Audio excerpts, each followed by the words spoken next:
Yo, what's up, guys? Welcome to the live show. Got a lot of news for you guys. Let me make sure the audio and everything is working right here before we get started. I believe it is. Let me know if the audio sounds fine, guys. Narav, what's up? Party starting. Yep, that's right. That's right. Got lots of news for you guys. Just waiting for everybody to hop on. Yo, what's up, Aaron? Good. Audio's good. Nice. Nice. Ben is going to join us a little bit later tonight. I think he's running a little late, so I'm going to do this solo for a little bit. I'm going to talk to you guys about the world's top whiskey taster contest. My good friend Narav has a new bourbon bar opening next week. So I'm going to talk to you guys a little bit about that. I know there's a lot of people from Rusty Water Society tuning in, a lot of people from Effingham. So I want to give you guys some information about that. Narav's in the chat also. So if you guys have any questions about next weekend, post them. I'll try to put them out there and have Narav answer those for you guys. Also, thanks to Mike Booth. Well, if you guys don't know, I did a best bourbons of the year video so far. Since we're halfway through the year, I always do that. I did that like 2 weeks ago, and I think that video's got over 25,000 views. And one of the most common questions on there was, why didn't you have Russell's 13? So Mike Booth sent me a sample. I didn't have Russell's 13 on there because I've never had it. That was a bottle I couldn't find. Never seen it. I've heard such mixed reviews about Russell's 13. There's a lot of guys I know who I really trust their palates. Some of them hated it and some of them loved it, which makes me really wonder if there's a bad batch or some bad bottles out there. It's really weird how even people who love Wild Turkey in general, it's a love it or hate it kind of bottle. It's really weird. So I have a sample here. I'm going to taste it, and I'm dying to know if I like it or not. If you follow the channel for any amount of time, you know I'm a huge Wild Turkey fan. So my expectations are like through the roof because that was the most common. That was the most common comment on the video. Let's see. I'm going to shout some of you guys out here. All right, good. It's good. Okay. Richard White says, great. Let's see. Whiskey Experiments in the house. What's up, guys? B. Sims, what's up, brother? Good evening. Good evening. So just to kind of recap, guys, we are going to go over, if you guys haven't heard, I got a call from Bardstown Bourbon Company and was asked to be in I made the regional finals for World's Top Whiskey Taster. So I'm going to go into that. We're going to talk about the grand opening of Narav's store, taste Russell's 13. I'm also going to start doing prep for that World's Top Whiskey Taster contest. My wife has got me, let's see, she did 4 samples. I don't know what they are. Just put them in these envelopes. And we are going to go through and guess proof, age, secondary grain, which I'm not great at. And then one of these is either a bourbon, rye, Japanese whiskey, Scotch, or Irish whiskey. So I'm going to try to identify that as well. So we'll do that tonight. Also, we hit 2,500 subs. Couple weeks ago. I think we've had like 500 subs in the last month, which is crazy. So the channel's doing awesome. I can't thank you guys enough for the support. It's been phenomenal. This has been a lot of fun. So yeah, we hit 2,500 subs. Usually I do a live video about every 500 subs. So I wasn't planning on doing this one until, I found out about the World's Top Whiskey Taster contest, and I thought, well, I better just start prep. So I plan on going live every Friday to do these. Let's see. Did you let them know we will be at Bardstown in October? Oh, no, I didn't, Aaron. I didn't. We'll get into that. Might as well share this with you guys now. We've got a meetup in October with our Patreon members, and we have rented the sweetest place. So I'll show you guys this. This is a place we rented. Doesn't look like much from the outside, but the inside's pretty sweet. So there's 8 of us. 8 of us staying here. It's got a nice little bar. It looks pretty sick. I think it's even got an archery range up on the top.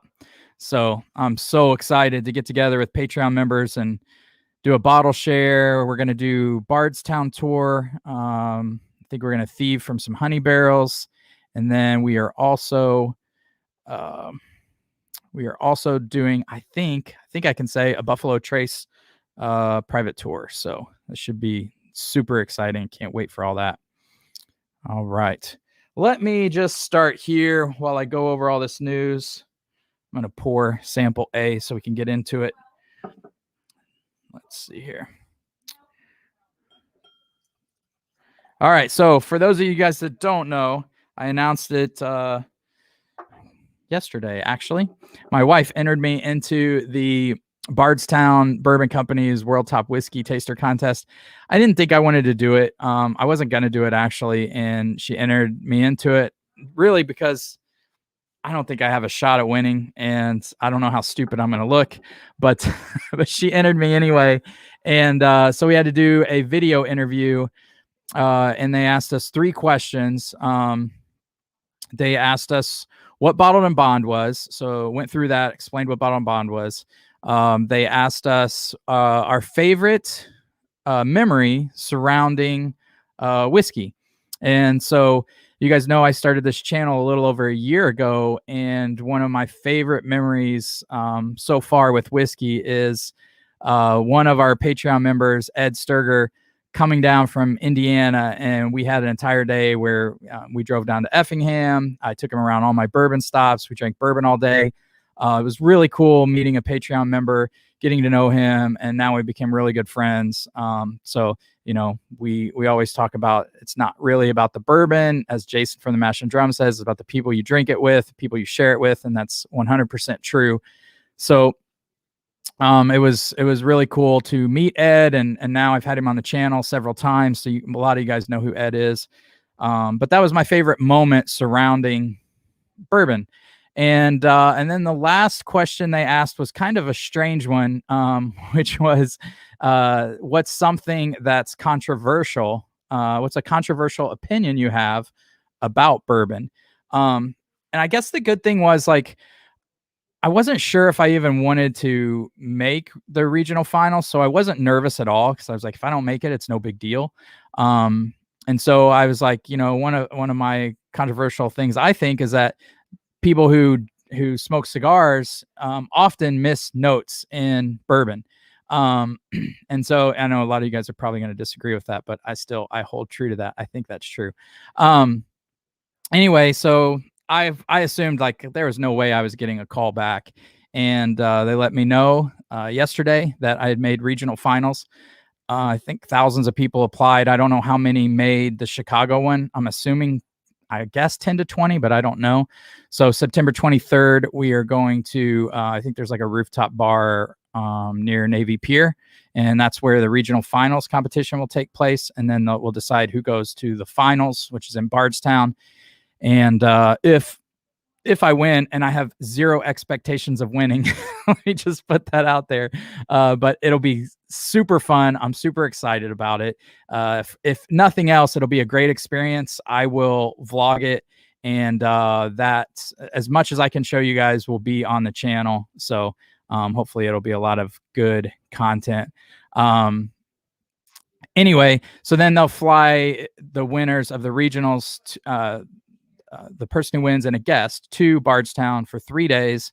And that's when, you know, you go into the real competition, where I think you're pairing stuff with food, you're doing blends, probably a presentation or something. So that'll be nerve-wracking. So for something that I wasn't nervous about, I am honestly a little nervous now. So, but whatever, it is what it is. It'll be fun. It'll be great content. I'll get to meet a lot of people. So that'll be super cool. Let me get some of these comments here. What's up, David? Congrats on 2,500 subs. Thank you. Thank you so much. It has been a fun year. I love doing this. if you guys have a chance, well, I shouldn't even tell you to do this. You should go watch one of my first videos. It's horrible. It was done on an iPhone. And before I knew anything about this, I've worked really hard to learn about cameras and lighting and live streaming and color correcting and audio. It's taken a lot. So congrats on becoming world's top whiskey taster. I am not a world's top whiskey taster. Let's just get that straight right now. We'll see how I do at regionals, but I mean, there are some really, really good people. I'm sure. He says, and the 2,500 subs. Thank you so much. Stop talking crap about cigar smokers. I know. So the example I used was that Starlight has their cigar blend that came out this year, and I tasted both samples of that. And to me, there was tobacco notes all over it. A lot of the guys who smoke cigars didn't taste tobacco at all. So I think it does, I think that stuff does affect your palate, just like food does, just like, bourbons you have before and after really affect what comes next, which has me curious about this flight that my wife poured for me because she doesn't know anything about proof. So it's possible that she grabbed, 130 proof bourbon as the first bourbon. I don't know. So we'll see here. Oh no, this is Japanese whiskey. It's got to be. She hit me with a Japanese whiskey right off the bat. Or it could be like a Highland Scotch or something, but boy, that smells Japanese. That smells like Hakushu 12 to me. It smells like pears. Smells like maybe a little bit of smoke. It's either Hakushu or Yamazaki 12. I'm just going to call that off the nose. Wow. And I'll open these. I'm not going to wait till the end. We're going to open these as I go. So let's see here. Nope. I think that is still a Japanese whiskey. I don't think it's not Hakushu 12 because I don't think that there's any peat in that. Hakushu 12 has a little bit of peat. It could be. I'm going to stick with Japanese whiskey on that.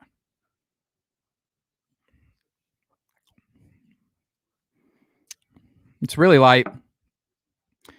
I'm going to guess the proofs. It's 80 proof, I'm guessing.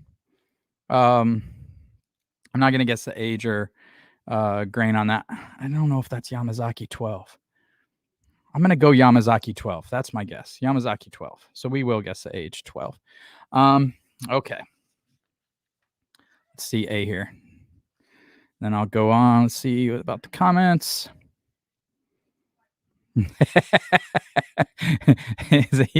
Rob said, it is true. You missed those notes.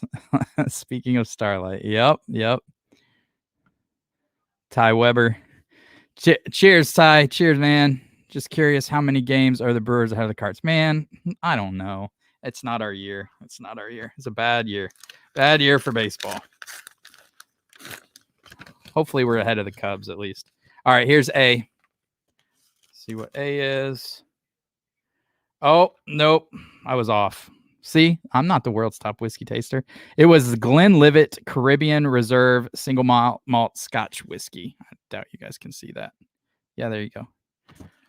So, it tasted like a light Scotch to me, or Japanese whiskey. So I knew it wasn't a bourbon or a rye. So that's pretty good. That's really easy to drink. If you guys haven't had the Glenlivet finished in rum, that's good. The rum's like really light, really, really light. All right, let's talk about the exciting news is the grand opening next week. If you guys are in the Rusty Water Society, I don't think Narav has announced the name. I think some people know it, but I don't think he's officially announced it. But his second place in Effingham is the Bourbon Dock. So I've seen pictures of some of the work that's being done, and this place is sick. I cannot wait for the grand opening. I'm super excited for Narav. Hopefully he can take a little time to enjoy it. I know he works his butt off. So let's see. I think the opening is, correct me if I'm wrong, Narav, but Saturday, 8 a.m. Identity Crisis band is going to play at night. I think there's going to be fireworks. I may live stream from it. I don't know like how chaotic it'll be, how loud it'll be, but we'll see. If I can live stream from the grand opening, I will, because it'll be a lot of fun. Might be cool to have some people come in and sit down and taste some stuff blind and see if they can tell what it is. So that's Saturday, 8 a.m. I think I'm coming in Friday. Yeah, Friday. Oh, Friday at 8 a.m. I'm sorry, Friday. They open Friday at 8 a.m. So awesome. All right, let me pour. We're going to pour B here. Ooh. Narav says, guess what's being released? I have a guess. Well, I don't know how much you have of that. I'm ready for that Starlight finished in maple barrels. That's what I want. Okay, let's go to B here. Ooh, man. Wow, that's really nice. B smells like almost like a rye, really floral on B.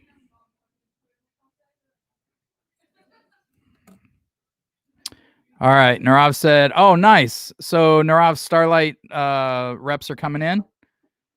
Saturday is going to be Starlight Maple. Oh, hell yes. All right. Awesome, man. I can't wait. We went on that pick. I did a vlog on it. I don't know if you guys have seen it, but it's on the channel if you want to go see it. That was one of the coolest experiences. Was that Starlight pick. Amazing family, amazing farm. Man, they just like rolled out the red carpet. It was awesome. And the maple pick we did was really good. I'm so pumped for that, Narav. All right. Boy. B smells really good. Just making sure I poured B here.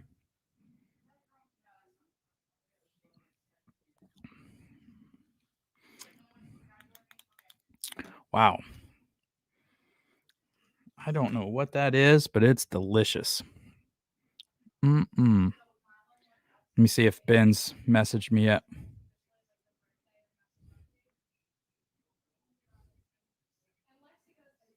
Okay. He should be getting on. Ben should be hopping on in like 10 minutes.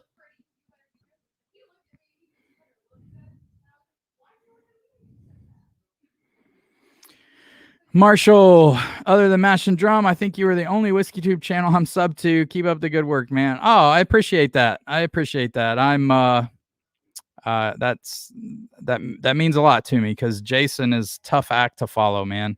That guy's awesome.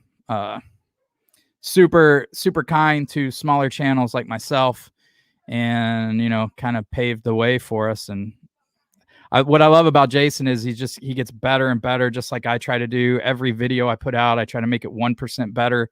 I try to learn something a little new every time, and then just try to be myself. I don't try to be anything I'm not, and just kind of share my love of bourbon with you guys. So that means a lot to me, Marshall. I appreciate it, man.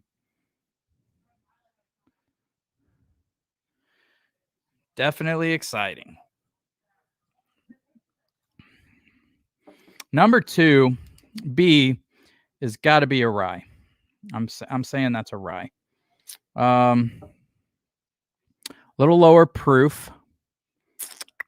It's delicious. Tastes like a 95.5 rye, MGP rye to me. There's a little bit of those citrus notes, like that lemon lime.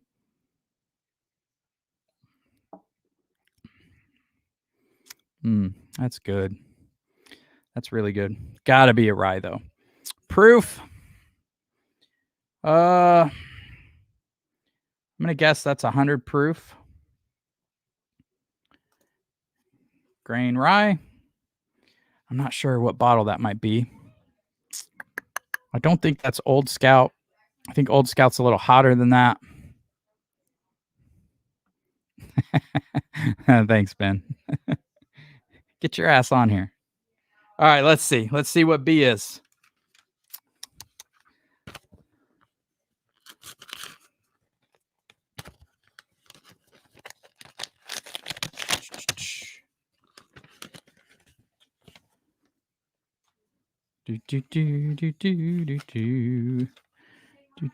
Oh, this is the man, I nailed that. I didn't nail the MGP rye. I have not had this in a while. It is the I don't know if I'm saying this right. Hofstadter's straight rye whiskey, 100 proof. I'm gonna grab it.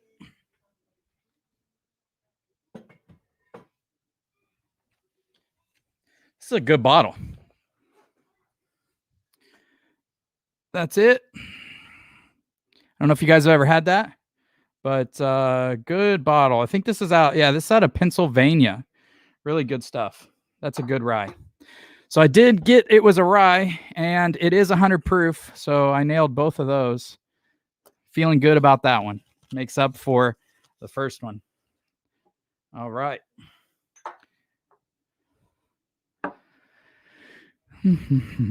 B Sims, stay authentic. Thanks, man. I will. It's the only way I know.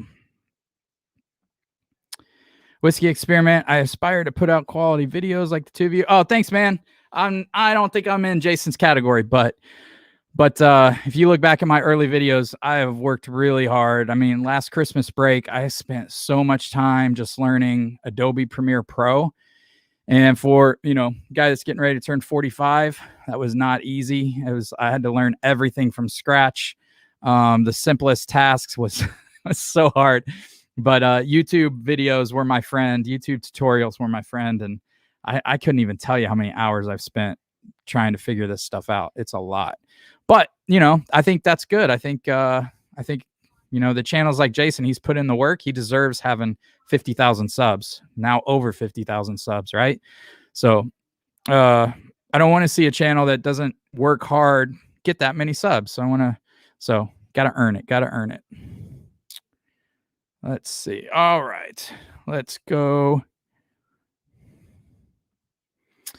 Marshall, being yourself is all you can be. God, I love rye. Jack Daniel's Barrel Proof Rye is truly a gem. I really enjoy the Old Forester as well. Yeah, man, that Jack Daniel's was good. The Old Forester, which I have back there, the Single Barrel Proof Rye, one of my probably top 5 bottles. It is so fantastic. I need some more of that stuff, but I don't know if I'll ever see another bottle. So, by the way, guys, we're going to try Russell's 13 in a little bit after I get through my top whiskey taster prep here.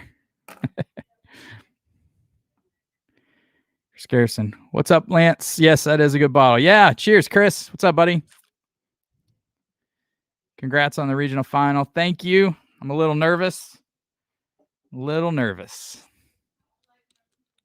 All right, going on to C here. So I think some of my Patreon members are going to be sending me some flights for the next coming weeks to keep practicing on this. I mean, I do these all the time, but I figure I better do them more often now. All right, let's go to C here. Ooh, C's nice. C's definitely higher proof. Lots of caramel. A little bit of nuttiness. Ooh, man. C's my jam.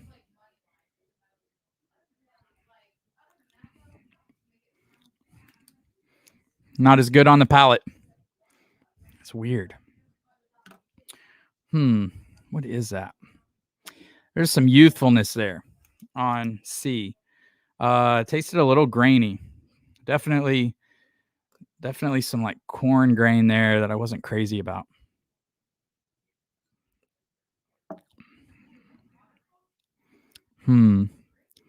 I've had that before. Oh, that's banana. There's some banana flavor in there. So I'm guessing secondary grain is a rye. I don't know age. I'm guessing it tastes like Old Forester product, honestly. It tastes like Brown Foreman, a little banana.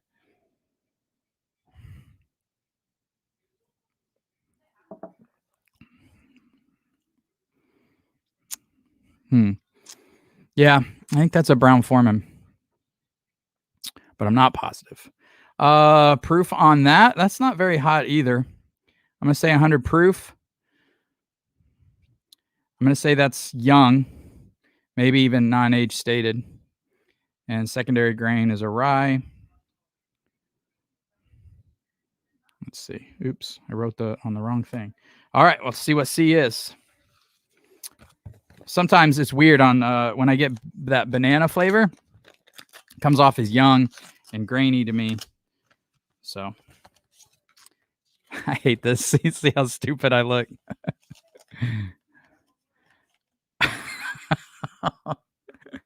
Well, I got the proof right. And so, okay, this is interesting. So this is Early Times Bottled and Bond, which used to be one of my favorite bottles.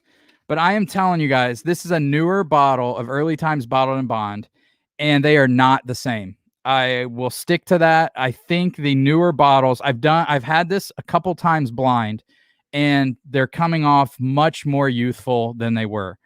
I might have an old bottle. Sometime I need to do a video and compare those back to back. The older bottles with the newer bottles. The newer bottles are much more youthful. And it just comes off almost crafty. And I've said this before in a previous blind. So I did get proof. I did get secondary grain. And yeah, that's non-age stated. So yeah, it's young. Those just aren't as good. All right.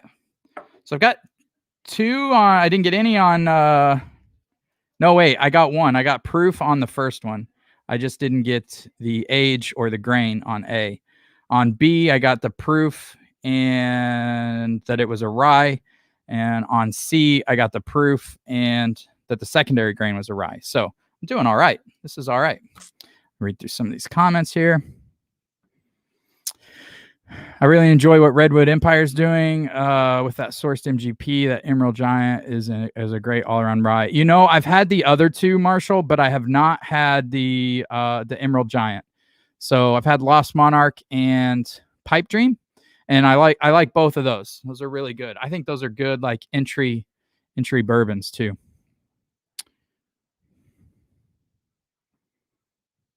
Ty, it is incredibly difficult to do what you were doing, get in front of people and do blinds. My hat's off to you. Yeah, no joke, Ty, no joke. All right. But, you know, it's like, it's just pattern recognition at the end of the day, right? Like if you drink enough of this, you're just recalling patterns. So everybody, I don't care how good at tasting bourbon you are, if you go into these things blind, double blind, sometimes you're going to look stupid. You just are. And what you drink before and after really affects it too. So my wife's done really good. Actually, she didn't give me, I didn't tell her not to, like, I just told her pick something. I don't care. And she actually went 80 proof, 100 proof, 100 proof. So that's pretty good. So she didn't like blow out my palate with the first one, but it is difficult, Ty. That's for sure. Oh, what is this? This is so good. And she finished with something phenomenal. Ben said, can't wait to see what you think of Russell 13. Where are you? Where are you, Ben? Get on here, man. 8:18. You said 10 minutes. Let's see here. Oh, God, so good. Whatever this is. Oh. Man, there's like all kinds of fruit, caramel on this. I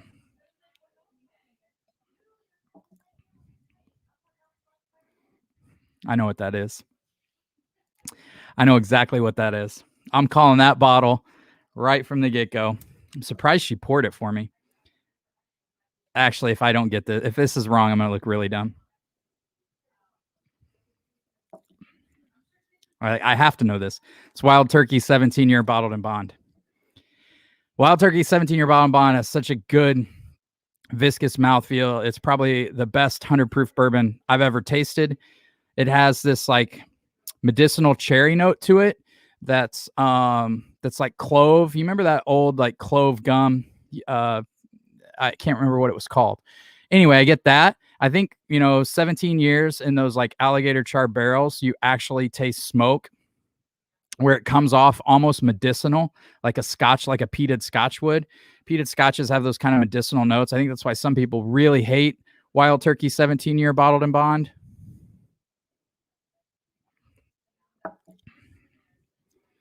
If this isn't Wild Turkey 17-year bottled and bond, it is. It's got to be. It's got to be. Pot Stilled Life. I agree. I blinded Early Times Bottled and Bond recently, was shocked at how I ranked it. Used to be my go-to. I know, man. I'm with you. That was my go-to. And now if somebody watches old videos of mine and then goes and gets that bottle, they're going to be pissed. So Narav coming soon. Redwood bottled and bond. Oh, hell yes. Awesome. All right, let's see what. Oh, so D. I'm going to just call the bottle Wild Turkey 17-year bottle and bond. Secondary grain rye. 100 proof.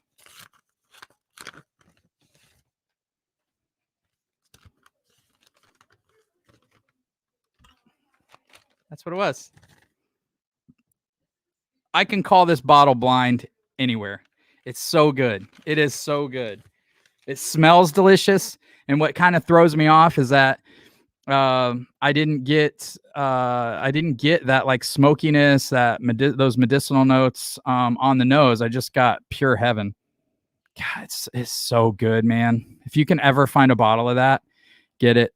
It is so good. Power Bourbon. What's up, guys? If you haven't subscribed to Power Bourbon, go do so. Good channel. One of the guys is local here. Yes, the Redwood Bottle and Bond is going to be amazing. Narav said, tried it today, and it's fantastic. Yeah, man, they know how to do it. Marshall, oh my God, I love that 17-year turkey. Yes, sir. All right. So, bottle, age, grain, and called the bottle. That's like bonus points. So 1, 2, 3, 4, 5, 6, 7, 8, 9. I did pretty good. That was pretty good, I think. I started off rocky thinking that the Glenlivet finished in rum was a Japanese whiskey, but I rebounded and did pretty good. Power Bourbon, I hope it comes to Kentucky. I'm sure you're going to get somebody if it doesn't. Yeah, Aaron, you're welcome to come on the stream, man. You're welcome to. Drink Pro, what's up? What's up, buddy? If you haven't subscribed to the Drink Pro, go do so. Another great channel. Love that channel. He's about to hit 1,000 subs. So if he hasn't already, he needs the subs. Go help a brother out. Whiskey Experiment, boom. That's right. Drink Pro, well done. Power Bourbon, thanks for the shout out. Good luck in Chicago. Thanks, man. Thank you. Oh, this Wild Turkey is so good. That's my wife did really good. I don't think she knew I was drinking Russell's 13 tonight. She doesn't even know what that is.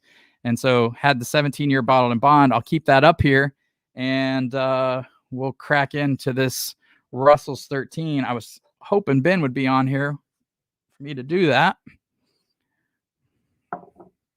Thank you guys that are still sticking around. Let's see.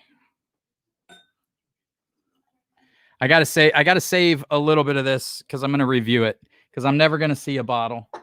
So I gotta do the review. Mike Booth, if you're watching, man, thanks so much for sending that sample.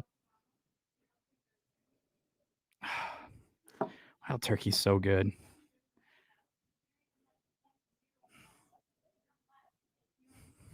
Definitely get some of that turkey rye spice where you get like a little bit of like orange citrus, I think. I mean, there's always the caramel, those like light peanut, not like to the Jim Beam peanut or even Heaven Hill, just a light thread of peanut in there, but caramel, orange zest. I'm getting a lot of orange zest on this. Oh, Ben said he needs a link. Ben, I sent it to you on Facebook, I thought. Here, let's see.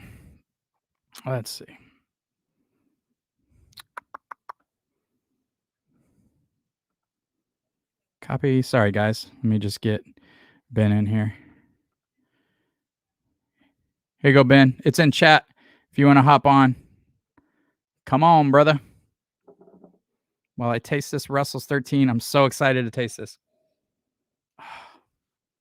Smells really good compared to the 17. Not the same animal.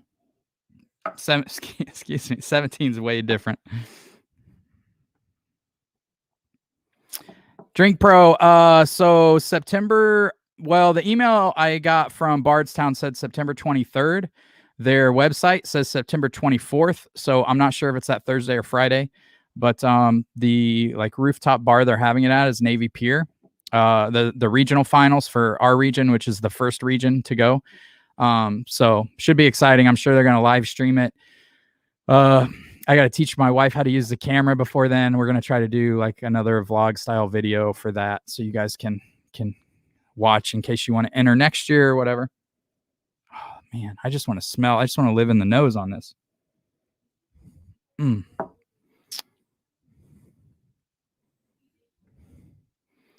Mudge, I had signed up for the World Top Whiskey Taster, but chickened out before the interview. Yeah, I know, Aaron. So I don't know how early you were on the stream, but I told the story. I wasn't going to do it because I was the same as you, and my wife signed me up. And so when I got the email to do the interview, and I did the interview, here we go. Whoa.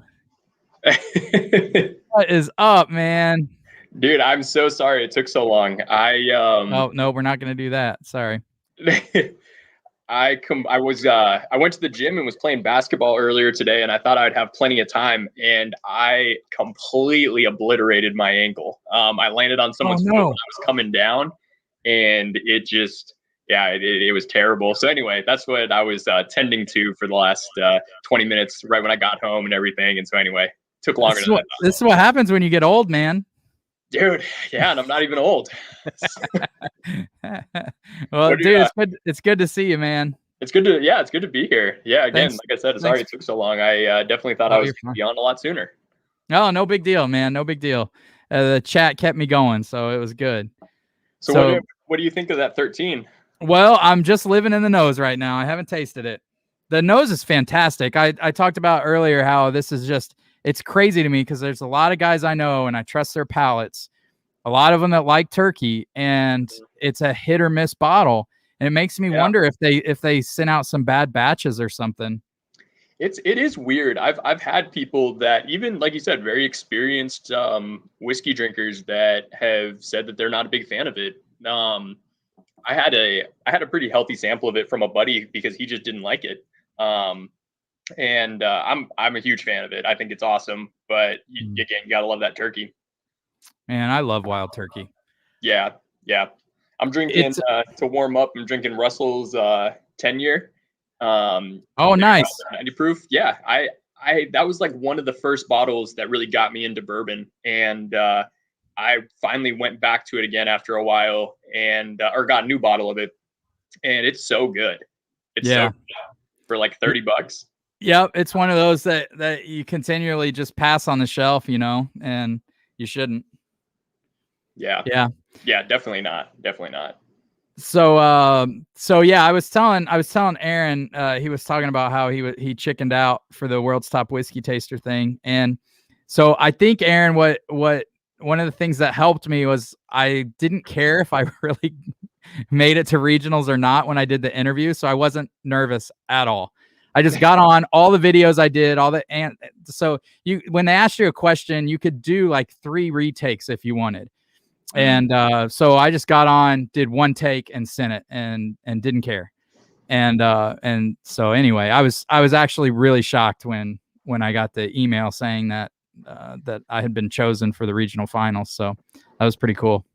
You've also got a huge leg up though on a lot of people because you have like the professional lighting, the video equipment, like your setup looks nice, like all of those things, which I'm sure that definitely helps. I didn't do any of that. Oh, really? You did? I sat in a chair and had my phone up like this. I didn't use anything. That's crazy. It was my phone, no lighting, just like the phone in reverse, and that's how I shot it. I did it over my lunch break, like real quick, shot it off. You got mustard on your shirt and everything. Yeah. I didn't. Like I said, I did not take any like special. Didn't do anything special for it. So. Well, yeah, that's awesome though. I knew it was coming up, and I totally forgot. I forgot about it, and you should have done it, man, for sure. I keep saying you should have your own whiskey channel anyway. So. Man, I appreciate that. I've thought about it. It's like there's so many out there. There's so many channels out there. I'm just like, I don't know. I might, but it definitely. If you love it, dude, just do it, man. You should do it. Yeah, I should. You should definitely do it. You got a knack for it for sure. I appreciate that. Yeah, thank you. Let's see. Bummed I couldn't find a bottle of Wild Turkey. Did you see the blinds I did? I did see that it was which one's what? Like you did the Wild Turkey 17. Yeah. You did I can't remember what the bottle was before that. It was like some rye, I think. Yeah, that was what was it? It was something I've never heard of. Are you talking about that was bottle B? Oh yeah, there. Yeah, this is a rye out of Pennsylvania. And I think there's even like, if I remember correctly, I think there's some like 18-year rye blended into this. Like some That's interesting. Yeah. I'll send you, or I can bring it to the meetup. Yeah. It's pretty good rye. Yeah. It's always I'm always hesitant when distilleries are like blending super high age stuff in with like lower age stuff, because it's kind of like let's try to make up for the flaws, and it just looks cool to say like, hey, I've got this really high age stuff, but it's like, I don't know. That's kind of how I felt about the Remus 5. Yeah. Like, you say you got 16-year in it, but it's like, I don't know. It was good. Don't get me wrong. It was really good, but it was like, I could only imagine what that like barrel of 16-year tastes like. All right. So you want to know my opinion on Wild Turkey 13? Yeah. Give it to me. I don't know if I like it that much. Wow. I can see, I haven't watched any reviews on it, but I know like, let's see. I know that, so one of the guys that went on Barrel Picks with us said he didn't like it. He has a really good palate, I think. But he doesn't like high proof stuff. What is Russell's like 114 or something? Yeah, like 115, somewhere in that range. Maybe 115. It's super prickly on my tongue. Okay. Probably because of the rye, I would guess. But man, I don't know. I got to keep going back to it. That's very surprising. I mean, they might. I don't know. It might have been something where there were just some bad bottles of it. I mean, like it's bitter. It's kind of bitter and drying for me on the back of my palate. Like, pretty tannic. Yeah. I mean, I could definitely see that. I'm trying to remember like some of the notes I got from it. I just remember it had just a very deep Wild Turkey funk. Like it does have some Wild Turkey funk. It's got definitely some nuttiness. I'm getting a lot of orange zest on it. Yeah. I like the Russell's picks that tend to side more on the fruity side and less on like that real nutty. Like I don't like a lot of I'm not a huge nutty fan. Yeah. Like, a fan of like nuttiness. And yeah, whenever I get that on some Russell's picks, I just tend to not like them quite as much. But yeah, it's so I was saying earlier in the broadcast that that video I did of the top bourbons of the year so far. Yep. The most common question I got was, "Where's Russell's 13?" And I don't think it would have been in my top 5. Yeah. I mean, I think a lot of people, like it's a $70 bottle, like $70 to $80 bottle. It's like, what's it going for on secondary? 400 or something stupid. It recently took a big jump up for whatever reason. Like people started to catch on to the fact that it was good. Like it came out of the gate pretty hot, but now I'm seeing it like 450. And it's crazy. Yeah. I mean, it's meant to be a $70, $80 bottle. Like it's meant to be just one step above Russell's picks. It's not meant to be like, this holy grail bottle. I have a lot of Russell's picks, and I like all my Russell picks better than that. Yeah. I'm very like with samples. Sometimes I feel like samples can often like, I don't know if it's necessarily that the sample bottle isn't always clean, but sometimes it's like maybe it wasn't like screwed in, maybe like they didn't fill it up as much, so they left a lot of air in there. Maybe they had it in the sample. Like there's a lot of things that can kind of sway a sample one way or another. Do you take the plastic thing out of yours, or you keep it in the cap? Because I always wonder about that too. Oftentimes it just falls out, like in the dishwasher or something like that. But I tend to try, like if I'm filling up a sample bottle, if I know I'm going to send it to someone, I'm either filling it up all the way or I'm filling it like right before I'm sending it. Because it's like, I have noticed, especially with some ones, like if I get bottles that start to get pretty low, I'll put them into some like bigger sample bottles. If I know I'm not going to finish the bottle anytime soon. And I feel like that helps. So it's not just sitting this full in a big bottle.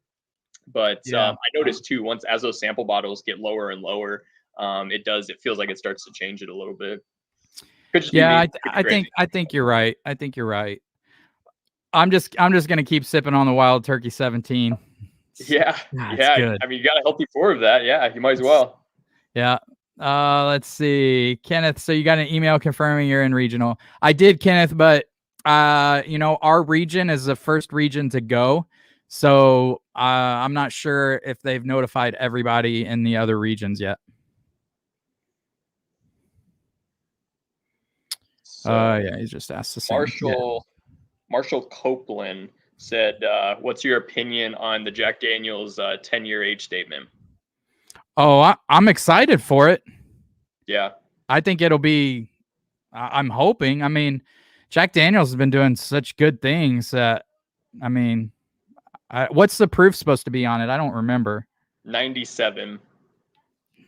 Wish it was more, but it's going to be interesting to see. Like, I think it's, because really with the only stuff that you really taste is some of their special releases, which are really high proof, but we have no idea how old that stuff is. And so it would be interesting to see like what is one of their like older releases. Because 100 proof, I mean, basically 100 proof. 100 proof is you haven't had Remus 5 yet, have you?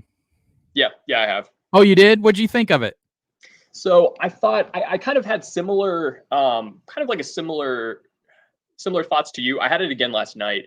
I think it's so I have 3, I've tried 4, and now 5. 4 was a little too rye forward. 3 was a little too citrusy. It's good, but I have to be in the mood for it. I think 5 was a good balance, but it was I felt like it just was not something that blew me away. Like I wanted it to be more complex, but it was a good balance between both. It was just very balanced. Like it was, you're not going to find a lot of flaws with it, but it's not one that I'm thinking about, the next day. Like, I'm like, man, that was really good, so it's definitely worth $70, definitely. Like I'll always, if I could find another bottle of it, I'm going to grab it. But I mean, nothing like that here. Yeah, I agree. I feel like it's one of those bourbons. If somebody's been into bourbon for a few months and you give them that, it'll knock their socks off. They'll absolutely love it.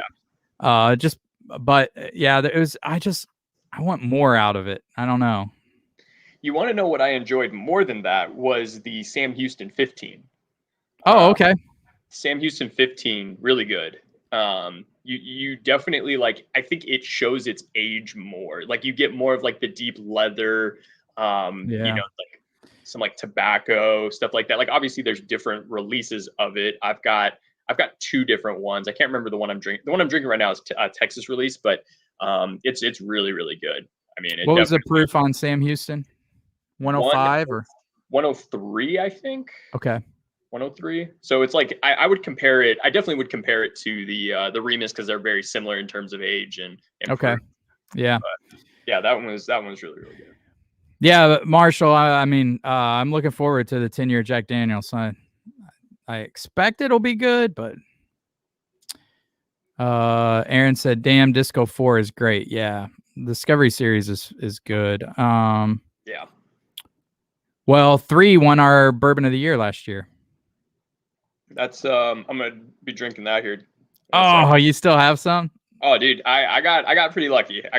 So I've got another bottle of it as well. I'm gonna save it for a while. Yeah, so good. MGP, it's like it's going to be one of those things that just over time, I feel like because of how crazy bourbon is, you're going to see less and less of that high age MGP. Yeah. So I'm like stuff like that, it's going to be almost impossible. Yeah, that's why I think that Remus is worth bunkering some too, because it's just For such sure. This is the first high-aged. Remus that I think people are really going crazy for. Yeah.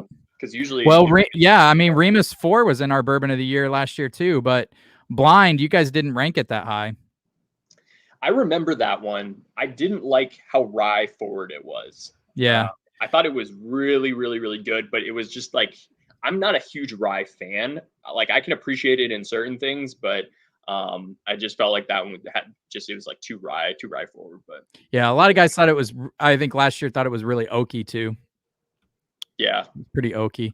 Yeah, for you guys that don't know, so what I started last year, instead of me determining what our whiskey of the or what my whiskey of the year is, I take some of my highest rated bourbons of the year, and then I send them to our top 5 patrons. And so this year we're going to do it live. Last year we did it privately, but this year we'll do it on a live stream. Send them blind samples, and we'll rate them all, and then they'll determine what our whiskey of the year is. So it's kind of like a crowdsourced whiskey of the year instead of me deciding what it is. And last year, Bardstown Discovery 3 won, barely over Elijah Craig A121. Oh, yeah, 120. It was 120.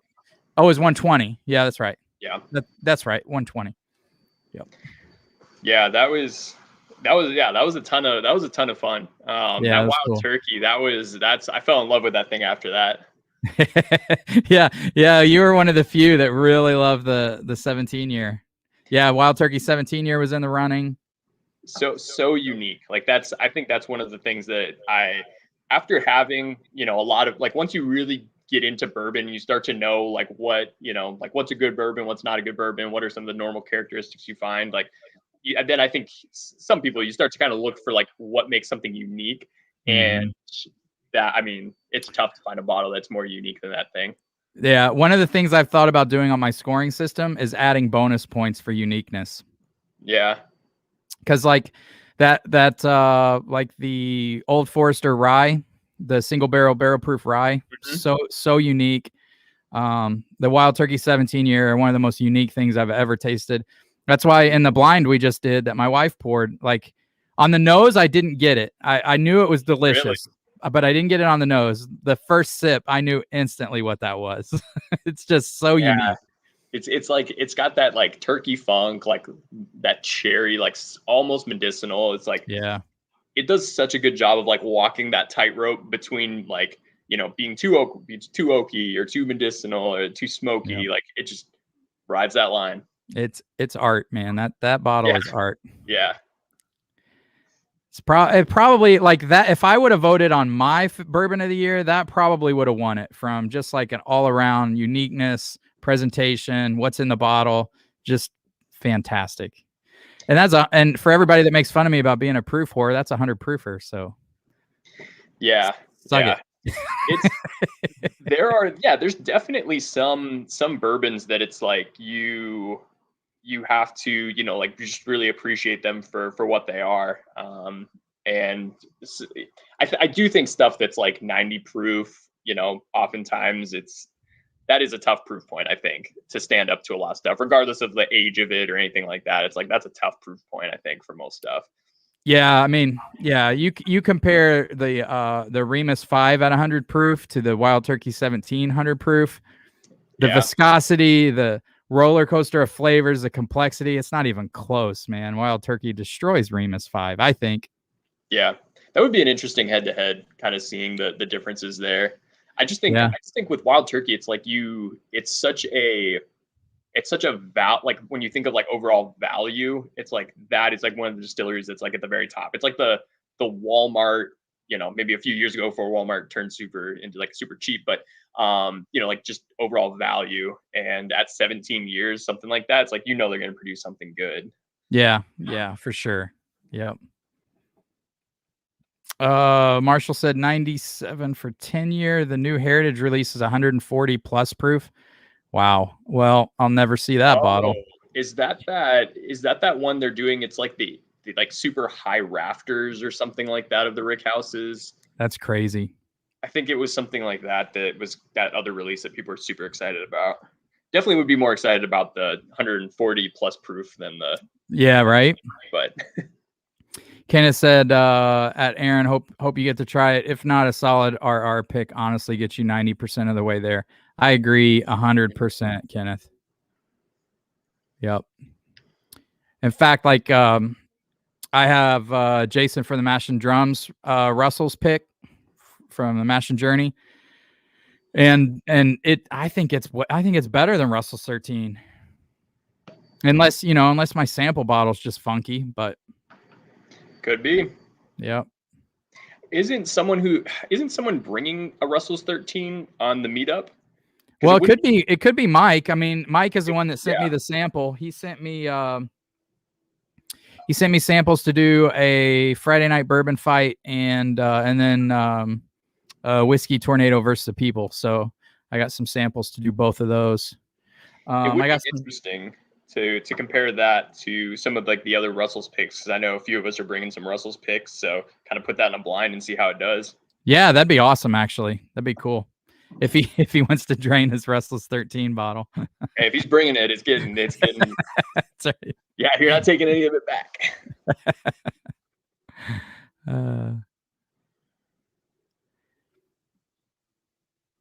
Yeah, we've talked about it before, but those Russell's picks are they're hard to beat for the price. Yeah. They're just fantastic.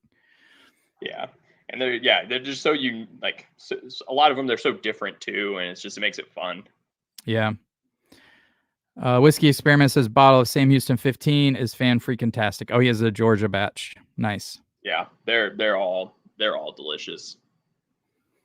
Power Bourbon Discovery 6 is coming to the distillery in 4 weeks. What's that comprised of? Did you have 5, Ben? A bunch of Dickel, is that what you said? Yeah.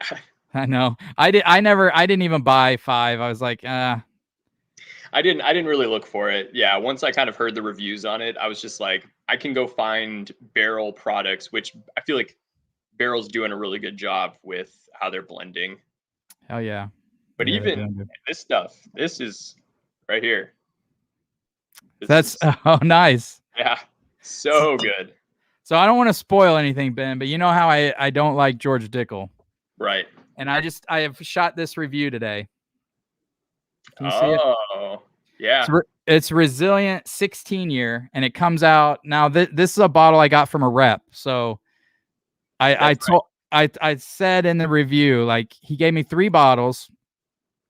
2 of the 3 bottles I'm not reviewing because I didn't like them. So I told him straight up, like, if you give me a bottle and I don't like it, I'm just not going to review it. I'm not going to like shit on it. And he was giving you for free. yeah, but he was cool. He was like, you can review it anyway. I was like, I just don't want it. It's easy to shit on things and people like jump on that, and that's not what I'm about. So if I don't like it, I'm just not gonna review it. But if I like it, I will. And I said, you just beware. You're giving me a George Dickel product, and I rarely like George Dickel products. And so this is, I think, an 8-barrel blend, 16 years old. And it is fantastic. I finally found a Dickel product that I like. What proof point is it? It's 104. Yep. So it's uncut, unfiltered, 104.6, 16 years old. I'll bring it to the meetup because you love that stuff. So yeah, I just found another Blue Note 17 pick. And it is 107 proof, and I'm excited. I haven't tried it yet. That might be one that I bring to the meetup. Because I'll bring this Resilient. It's a cherry bomb. It's really good. I think Dickel's sweet spot is like stuff that's in that higher age range, like 14 plus years, like over 100 proof. I think that's where that's really where it shines, because this Dickel 15, it's 103 proof, and it's really good. Like, you can tell it's Dickel, but it's not that off-putting, like, musty, That's exactly like this is, actually. I mean, like I can tell that it's the Right. rep said I wouldn't be able to tell. He's like, there's no Dickel. I'm like, oh, it tastes Yeah. like Dickel, but Sorry, sir. Your inferior palate, no match for mine. I think some people just like some on the 13-year bottled and bond, the 2021 batch review I did. There's I mean, it's so funny. Like when you do a George Dickel review, you get people who either agree with you or hate you for disliking it. It's hilarious. It's so funny. And so they were like, "Oh, I just think it's got to be you just have these preconceived notions." And I'm like, "Look, I'm trying to like this stuff. I'm telling you. Yeah. I'm trying to convince my brain to like it." Yeah, it was hilarious when you said I don't want to have to think of things to like my whiskey or like my bourbon. Right. I mean, it is definitely like that's why like some like I said earlier, it's like with a lot of Dickel products, it's like they're not going to just completely taste like something totally different. Like you can still tell that it's there. It's just like the very subtle things about it that, are not off-putting in a really great bottle versus, it seems like they're turned up in like the bottled and bond that you did the review of and things like that, where it's just pretty gross. Yeah, and it's like one of those things. Like, it's gross for people that don't like George Dickel, but there's a lot of people who love that profile who I legitimately don't think get those minerality notes. I think it's like people who eat cilantro and get that soapy taste. Some people don't, and some people do. I think Dickel's like cilantro. I think some people get minerality and some people don't, and those people that don't absolutely love it, and that's okay. Like, it's perfectly okay. It's all subjective. Don't listen to my opinions anyway. Narav says, "You ready for the toasted turkey?" Like, I'm so ready. I mean, toasted is like such a cliche thing now, and everybody's doing it, but I don't care. Yeah, I don't care either. It's like people are like, "Oh, they're late to the game." It's like, I mean, who cares? It's like, they're going to come out with something that's going to be way older than everything else that came out. I mean, you don't have like, I would imagine it's probably going to be higher age because it's in their Master's Keep collection, and so no one's coming out with like 12+ year toasted stuff. So I don't even know if I'll be able to find a bottle. So I mean, probably I'm gonna try my best, but who knows? Hey, you've got those connections, man. I don't have any connections. You got those special connections. I wish I couldn't even get Russell's 13. It was crazy. Some places they got all it felt very weirdly distributed. Because I knew some people that were easily able to grab multiple bottles, and then like I never saw it, but it was weird. Yeah, definitely. This 17 though, so good. Yeah. I'm a little surprised she poured that because I don't have very much left, so I'm afraid to look in there and see how much is left. Yeah. She did ask me, "Are you sure anything?" I said, "Yep, anything." I'm just glad she didn't grab the little bit of George T. Stagg I have left. I'm saving that. How much of that do you have left? Like this. It's down low. I'm thinking about. I turned 45 in September, so there you go. I might just finish it off then. It depends. Like, just do a bottle chug. Yeah. Well, if I somehow miraculously get through the regionals on the 23rd, that bottle's gonna be done. That's awesome. Yeah, I mean, man, it is. That is so good. That GTS. I mean, it's my favorite. My favorite. Certain stuff is just like, I mean, Buffalo Trace does amazing stuff. Like, people love to hate on them, but I mean, they do amazing stuff. Yeah. Oh, they're talking about the Nashville barrel, I think. I've never had any of their stuff, but I hear people love it. Yeah, I haven't either. They're coming out with their own distillate which isn't from what I've heard is not as great, but their age stated stuff is really good from what I've heard. Power Bourbon says they're just teasing batch 6, haven't released any info on it yet. For the Discovery series? Yeah. Is what they're saying? Yeah. 50% Dickel. They're trying to source stuff that's not Dickel. Yeah, they're waiting a little bit to try to find some other stuff to put in that blend. I mean, it's like if they start using a bunch of Dickel, then they don't. I mean, it's not any different than like what Barrel's doing, and it's like Yeah. it doesn't. Did you try Barrel Batch 27? 27? I don't think so. Okay. I'm trying to remember which ones I've tried. But that will be I'm sure, in my whiskey of the year that we do live. So it'll be in there. I mean, obviously you won't know which one it is, but that's one of those that is just like, it has Dickel in it and it doesn't have any Dickel other than all the fruit flavors that I get in Dickel. Yeah. Really good. So when I tasted this Dickel 15, I was like, okay, this is really, really good. But I'm just like, why is Dickel giving all their good stuff to like Blue Note and to like some of these other distilleries? It's like, why wouldn't you just, I don't know. They release these just super cheap looking bottles and they're Tabasco Dickel. And it's like, what are you guys doing? It's like, I don't know if they just want to be on the bottom shelf, but it's crazy to me. You're giving away your best stuff. Yeah, I have no idea. Like this Resilient 16, like they sourced it out. It's the only 100% Dickel that I've had that I actually like a lot. Like I always rate, like if a bourbon's bar worthy, like if I go to the bar and I go, this is what I'm like craving. I want this. Right. I never go to my bar and say, I want George Dickel ever. Yeah. It just doesn't happen. Give me that 13-year bottled and bond. Never happens. But the Resilient 16, I will do that with. I'll actually go to the bar and be like, yeah, that sounds good tonight. And it's crazy because it's like, if they were able to go and get that, why is Dickel, which is this huge company, they should have a few good, master distillers there that are like, hey, this is a good bottle. Let's use it for a limited release. It's like, yeah, hey, that's a good idea. It's like, nope. Our loyal fans, they want absolute shit whiskey. So let's produce this other stuff. Yep. Disappointing. Yep, it is. Disco 5 gets better after it's been open for a bit. Yeah, I haven't had it, Aaron, but it seems like people say that a lot with things people don't like.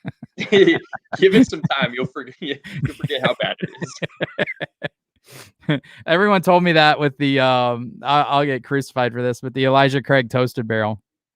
Mm-hmm. Oh, just let it open up. It'll get better.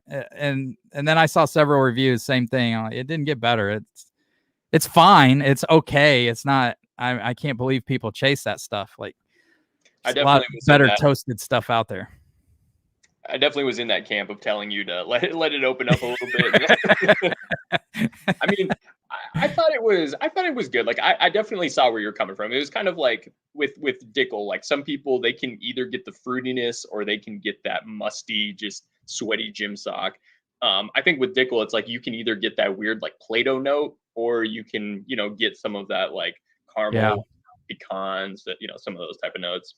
I also think Dickel is one of those bourbons that does horrible in blinds, because it's so different that when you taste it, you focus on how different it is and that it's not like what you're expecting, and you instantly don't like it. But if you have it on its own, it's not as bad as people think. Yeah, blinding stuff. I tend to not blind stuff as much, or like put stuff against each other as much, because it's just, like Four Roses is one that people talk about a lot. Like you put it up against something, and like I always try to kind of go by proof points, but it's like I did just recently I did like a Four Roses against, I don't know, it was something else, but it was just like the Four Roses, it tasted terrible. And I'm like, I love that, barrel strength bottle of it. And it's weird how some stuff stacks up against other stuff. Yeah, Four Roses is a great example. I have a single barrel, and I guess a lot of them are single barrels, but I have a store pick of it, and on its own, it's fantastic. If I blind it against stuff or taste it back to back with other stuff, it tastes funky. I get that like mint kind of note that a lot of people talk about, but on its own, I love it. Let's see, Susan. Oh, what's up, Susan? Thanks for tuning in. That GTS goes fast because for me, I want to share it with friends. Yeah, I've given away half my GTS bottle to friends. Yeah. Ben had a pour of it. I was so upset because that was the very last thing that we tasted, and we went through probably like 6 other samples before that. Like I'm I'm pretty hammered at this point. And then it's like the GTS, and I'm like, I poured all of it because I didn't know what it was. And I'm like, I need to finish this now. And then I feel like that was what just put me over the edge. And it's a rough day this morning. Was that our 1,000 or our 2,000? That was our 1,000, or maybe it was 15. Was it 1,000? It was somewhere in that range. I think it was 1,000. It feels like it was a while ago. Yeah, it had to be 1,000 because we just hit 2,000, and then like a month later we're at 2,500. So yeah, it's crazy. Yeah, Susan, I share everything. Well, Susan knows I sent her a whole flight, the entire Weller flight. I sent her. I love sharing good bourbon with you guys. Chris, to me, 1910 was easily as good as EC Toasted. Yeah, I think so. So I've never had the 1910. I always pass it What? up. Seriously? Yeah. No, I haven't. So I've had a lot of other toasted stuff. Like obviously the Woodford. I have the Elijah Craig, Starlight, like some other stuff, but I don't know. I've just never like gone and tried it. I don't know. I've heard good things about it, but yeah, the 1910's good, man. Yeah. In fact, for the advent calendar, I'm probably gonna mix up the 1915. Make the 1915, yeah. Yeah, but I've been seeing a lot of people say the 1920 now and the new label is a lot different than the old label. I saw a lot of that too. Yeah, I'm interested to try the 1920. That's one that it's like I'll kind of forget about it and then I'll go back to it and I'm like, man, why don't I drink this more? I know, it's good stuff. It is, yeah, it's really, really good. Just super, super balanced. You tried Stagg Junior 16? So it has not released here. We do not, like, I don't even think we got Stagg 15. Like, I don't think it even dropped here in Texas. We got it. It was like, if we did, it was way behind everybody else. Didn't I send you a 15? I have had the 15. I've got a bottle of that. Oh yeah, you won you beat Ed, right? Yeah. I wish he was here to talk about that. That's a nice memory. It's funny because we single out Ed, but hey, there were multiple people that I beat that night. But yeah, that's true. That's true. It's just I'm 2-0 against Ed, so it's important that we let him know that. We got to figure out what can we do for 3,000. Because I thought 3,000. I was thinking, well, 3,000 will be a little bit, but I think it's coming up quicker than I think. Yeah, we should do something like, I don't know, where a few of us send you like some of our like top bourbons that we've had this year, and then you do a flight against some of your top bourbons and see what wins. Oh, that'd be fun. Yeah, kind of doing something. I don't know. It doesn't have to be, we could do something different, but yeah, I think something like that would be kind of cool. Like sending you something different.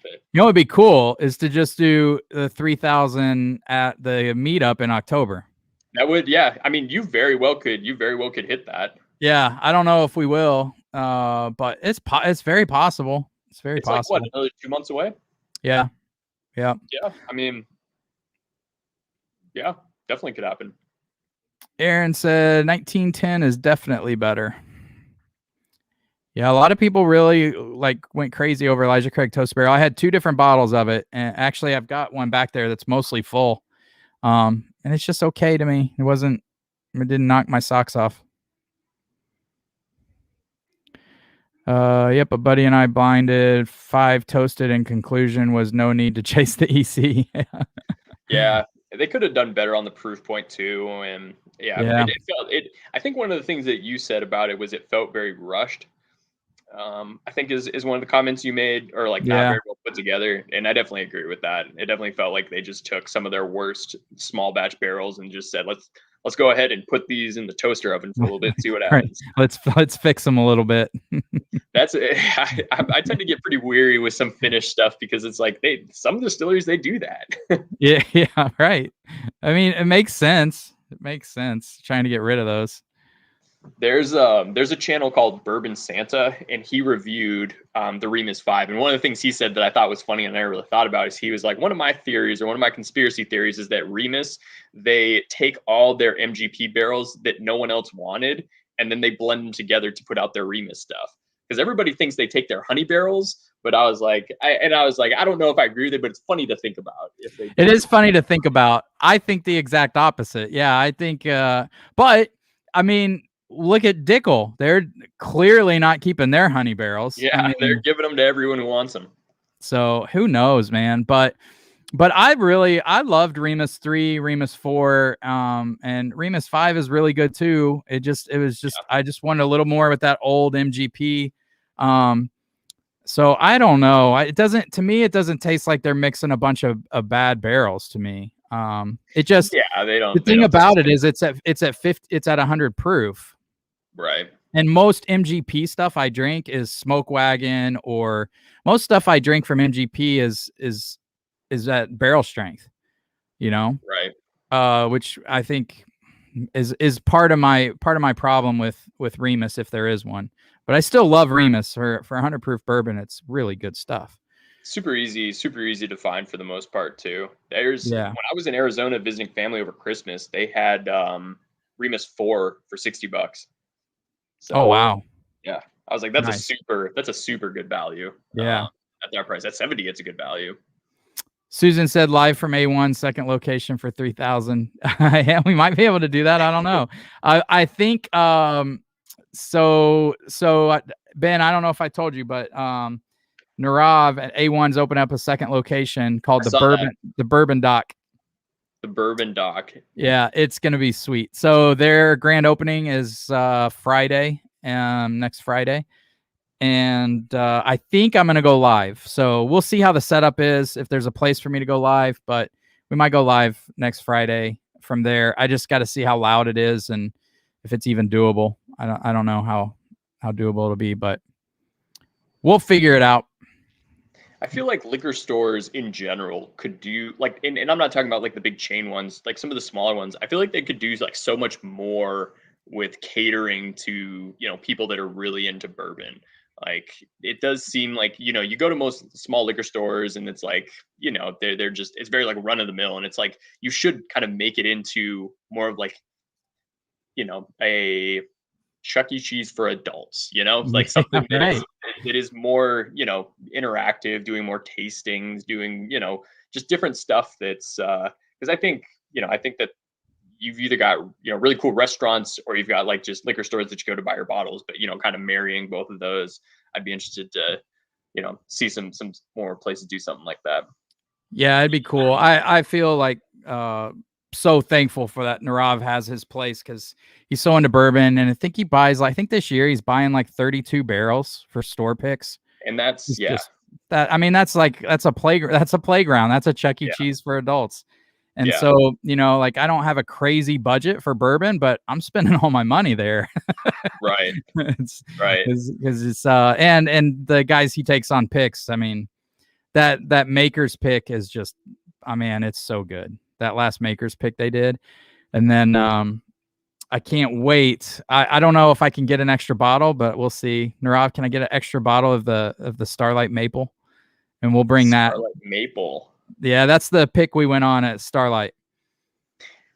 And was that one of your favorites? I remember you mentioning, I think that in like the 4 grain. The 4 grain is so good. I don't know which. I think he's just doing the maple for the grand opening next week. But yeah, they're all good. Starlight blew me away, man. That place was fantastic. And you know how I am with craft whiskey. Yeah. I told you, I recently finished off the rest of that sample you sent of the one that was finished in the rye that was finished in Hungarian wine or barrels or something like that. Koji barrels. Yeah, that was good. That was really good. I mean, you could kind of tell that there was like a little youthful, a little bit, but I mean, for the most part, it was amazing.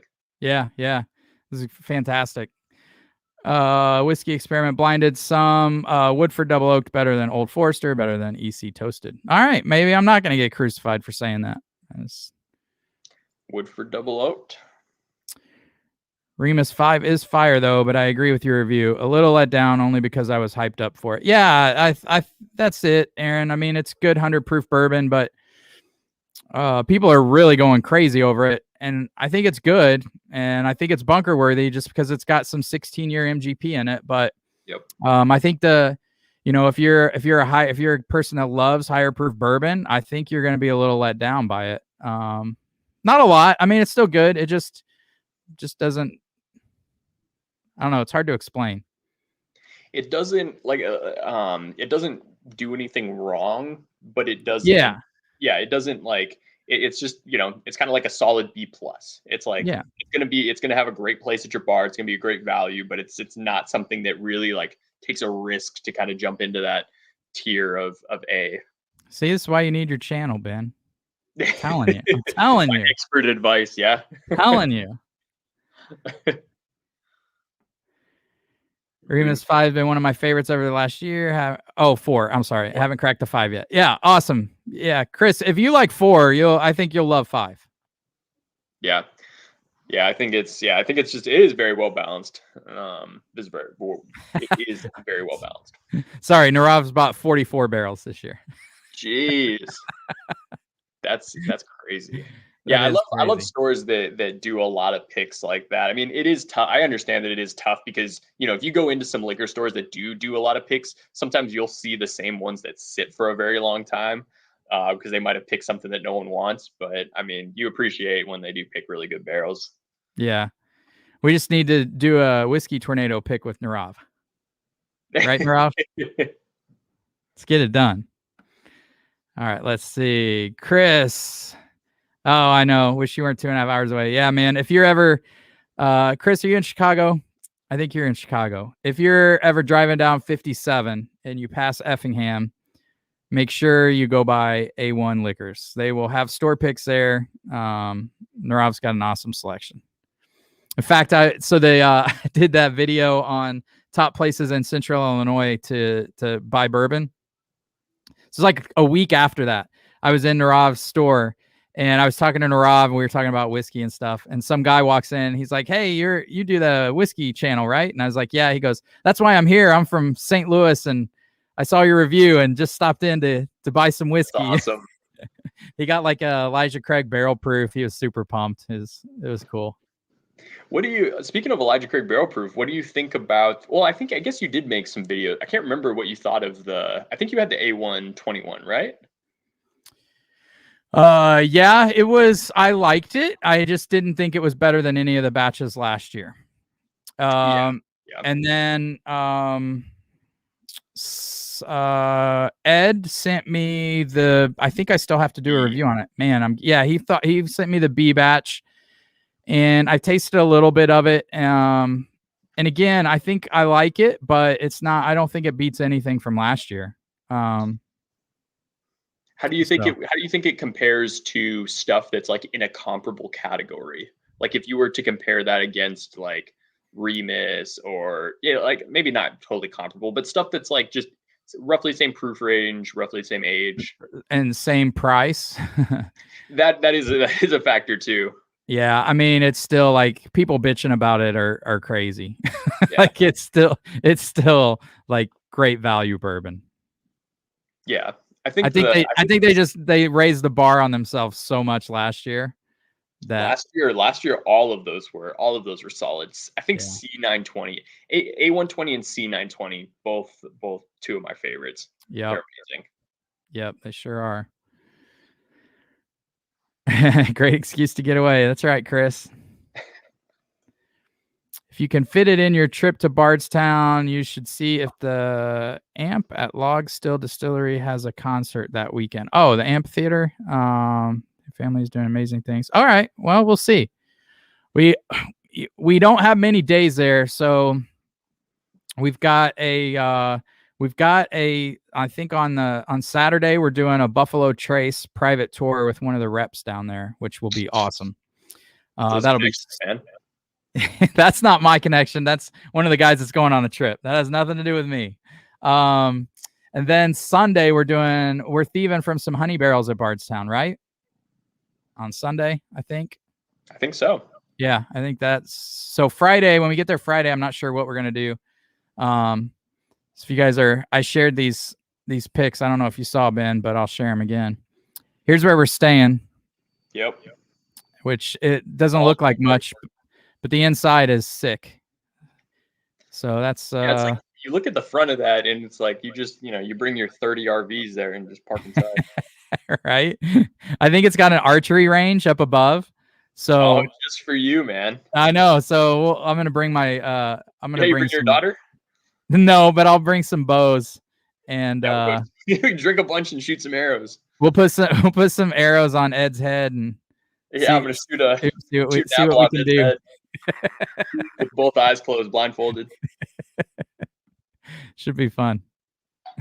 Yeah. I'm super excited. It's gonna be awesome. I'm just hoping COVID doesn't take a nice little reign on our parade. Man, it better not. It better not. Well, worst case scenario, if all the distilleries shut down, we just go hang out and do a bottle share for 3 days straight. I'm fine with it. I am too. I mean, the distilleries are cool. I think it's cool seeing some of that stuff and the history behind it and stuff like that. It's like, at the end of the day, though, it's like, I think we all, like, anyone that's into bourbon, they understand how it's made. Like, Yeah, I can only see. Fun, but it's about the people you go with, I think, more so than anything. Yeah, exactly. Well, Narav said, let's do it. Let's do it, Narav. Yeah, go pick a Malort single barrel. He's like, hey, this is the whiskey tornado experience here. It's like, I've got some George Dickel barrels for you. Yeah, some Hudson baby bourbon.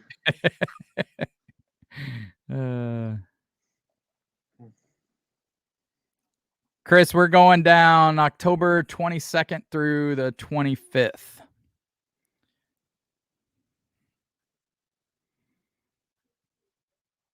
There you go, Chris. Go with Mark. Make a trip. Yeah, I'm all about it, Narav. Just let me know when, man. Yeah, you gotta have a cool sticker. That's the most important thing. Yeah, I don't know. I have to think about that. All right, B Sims. Cheers, brother. Thanks for tuning in, man. He says I'll win whiskey taster. I'm claiming it. No, I don't think so, man. There are some super talented people, I'm sure. So there's a lot of also too. There's a lot of luck involved with it too. Like, not to take away from the people that do well in those things, because obviously it's skill too. But like, when you look at I don't know if you saw any of ADHD's, like, his tournament that he did. It was like, some of that was just pure guessing and sheer luck. It was like that from the nose. Tell me which one is, like, it was just like, what?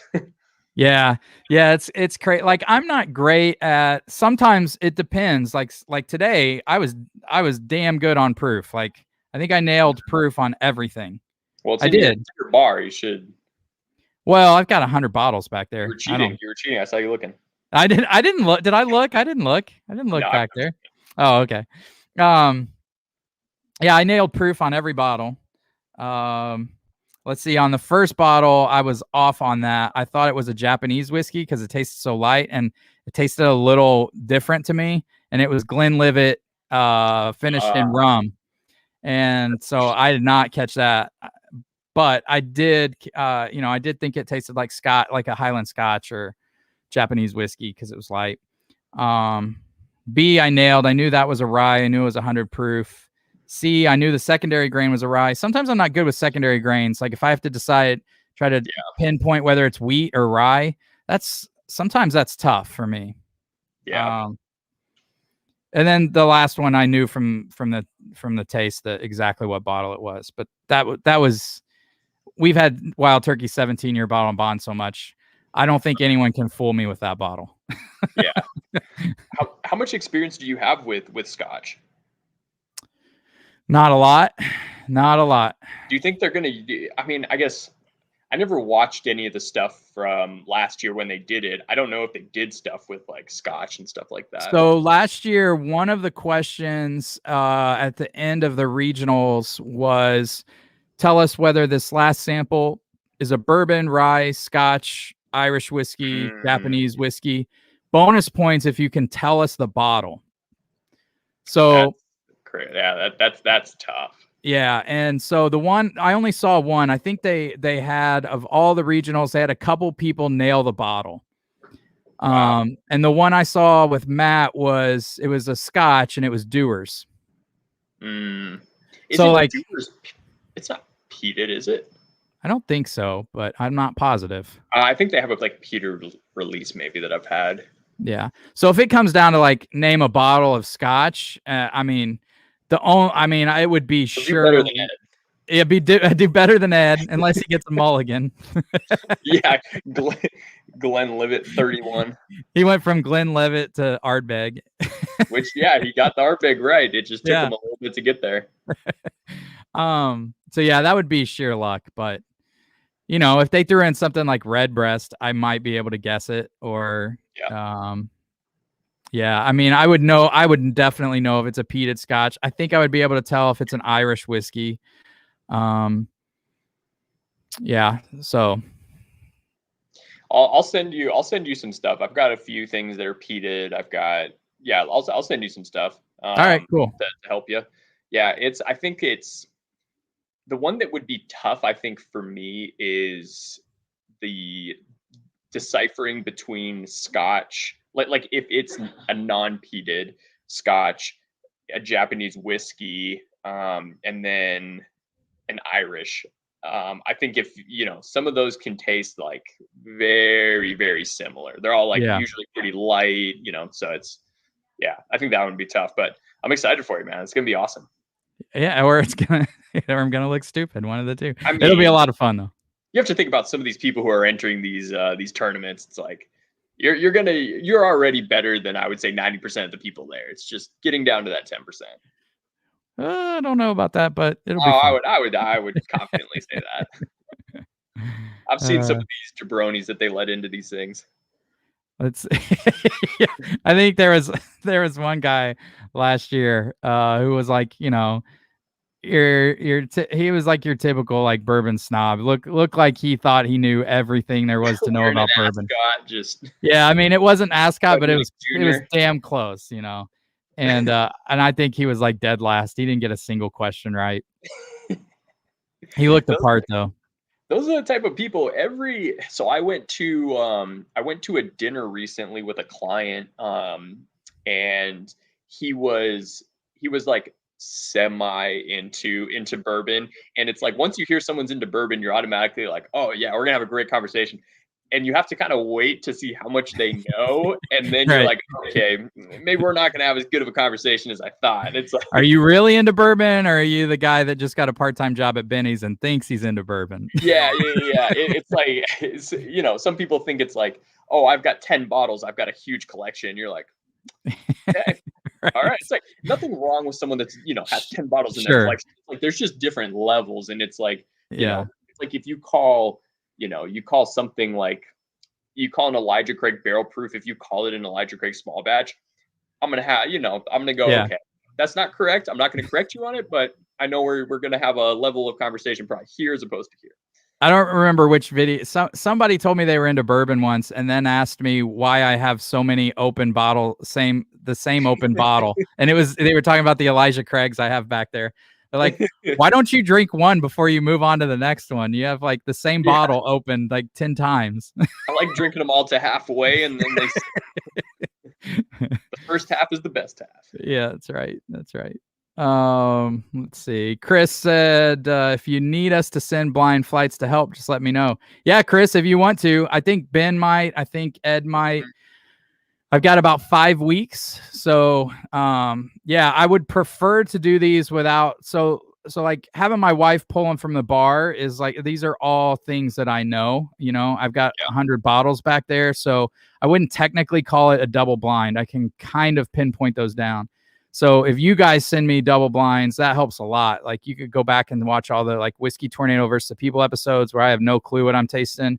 Sometimes I look good. A lot of times I look really stupid on those, but yeah, that helps a lot because it's just pattern recognition. I'm just trying to figure out, like I figured out that Early Times Bottle and Bond has that young note, but I'm able to start picking up banana more than I used to. I used to kind of like go over that.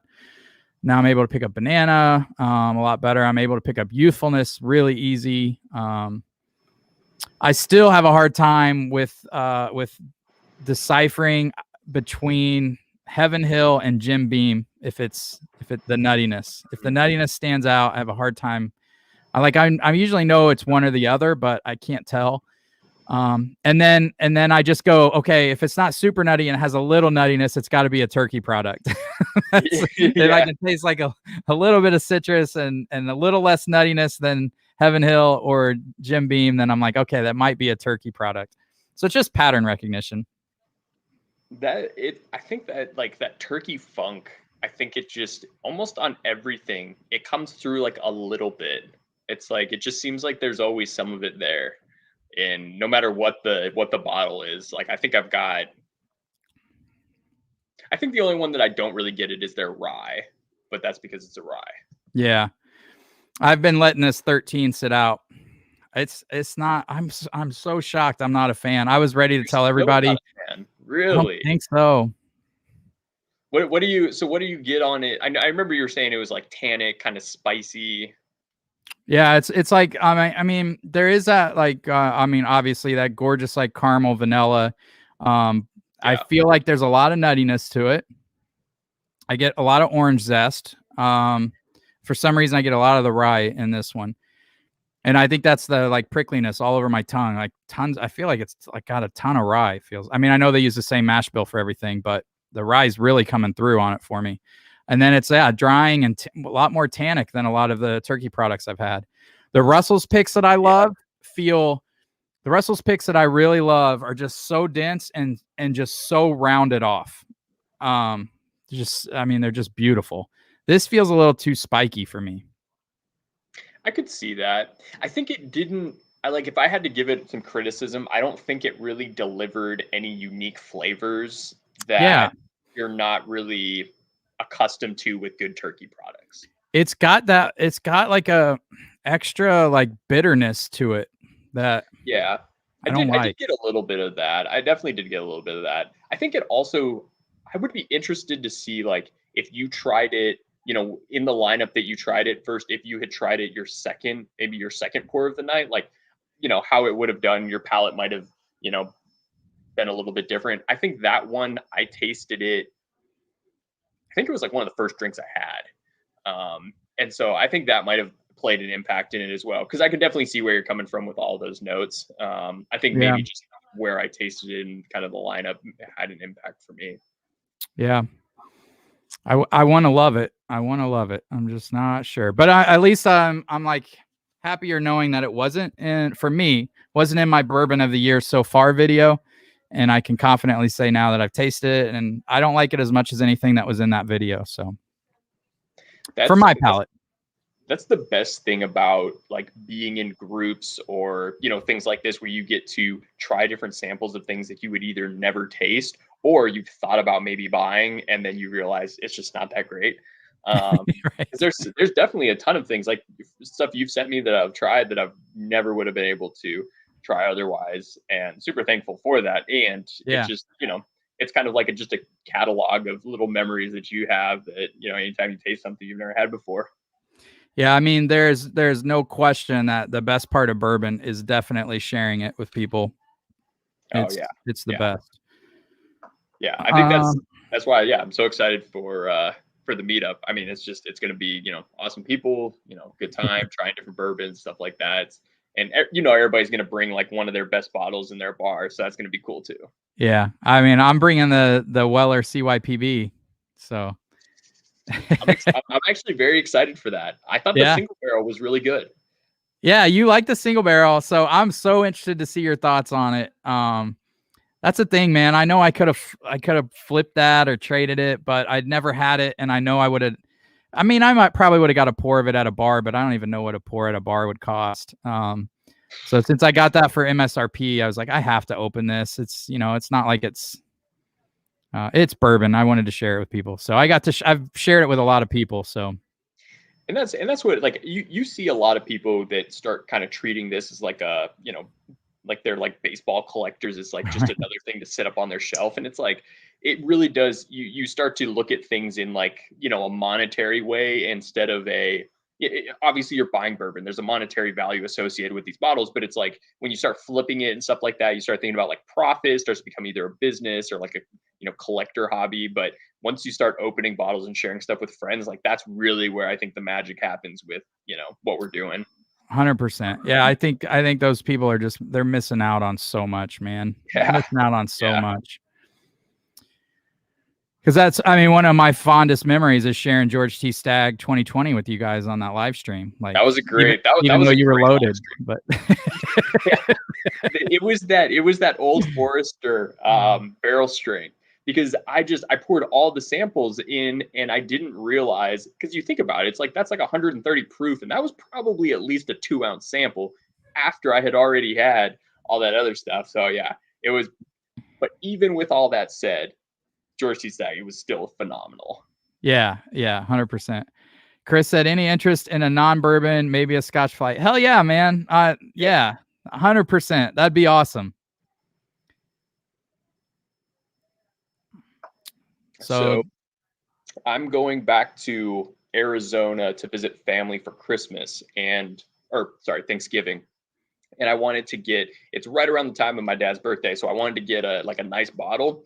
So he doesn't like peated stuff. So I got, what did I get? Glendronach 21 year.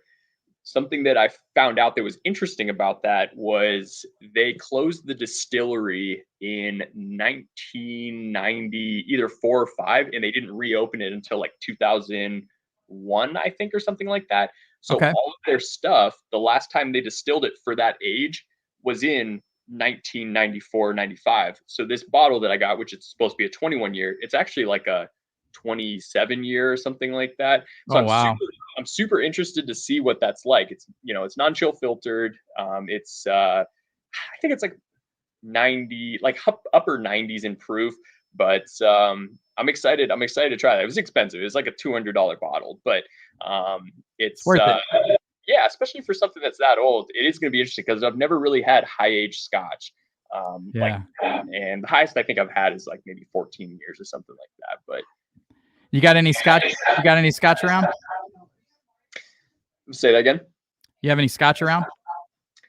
Me? Yeah. So I've probably got, I think, 5 bottles. I've got like Ardbeg, Highland, Park 12.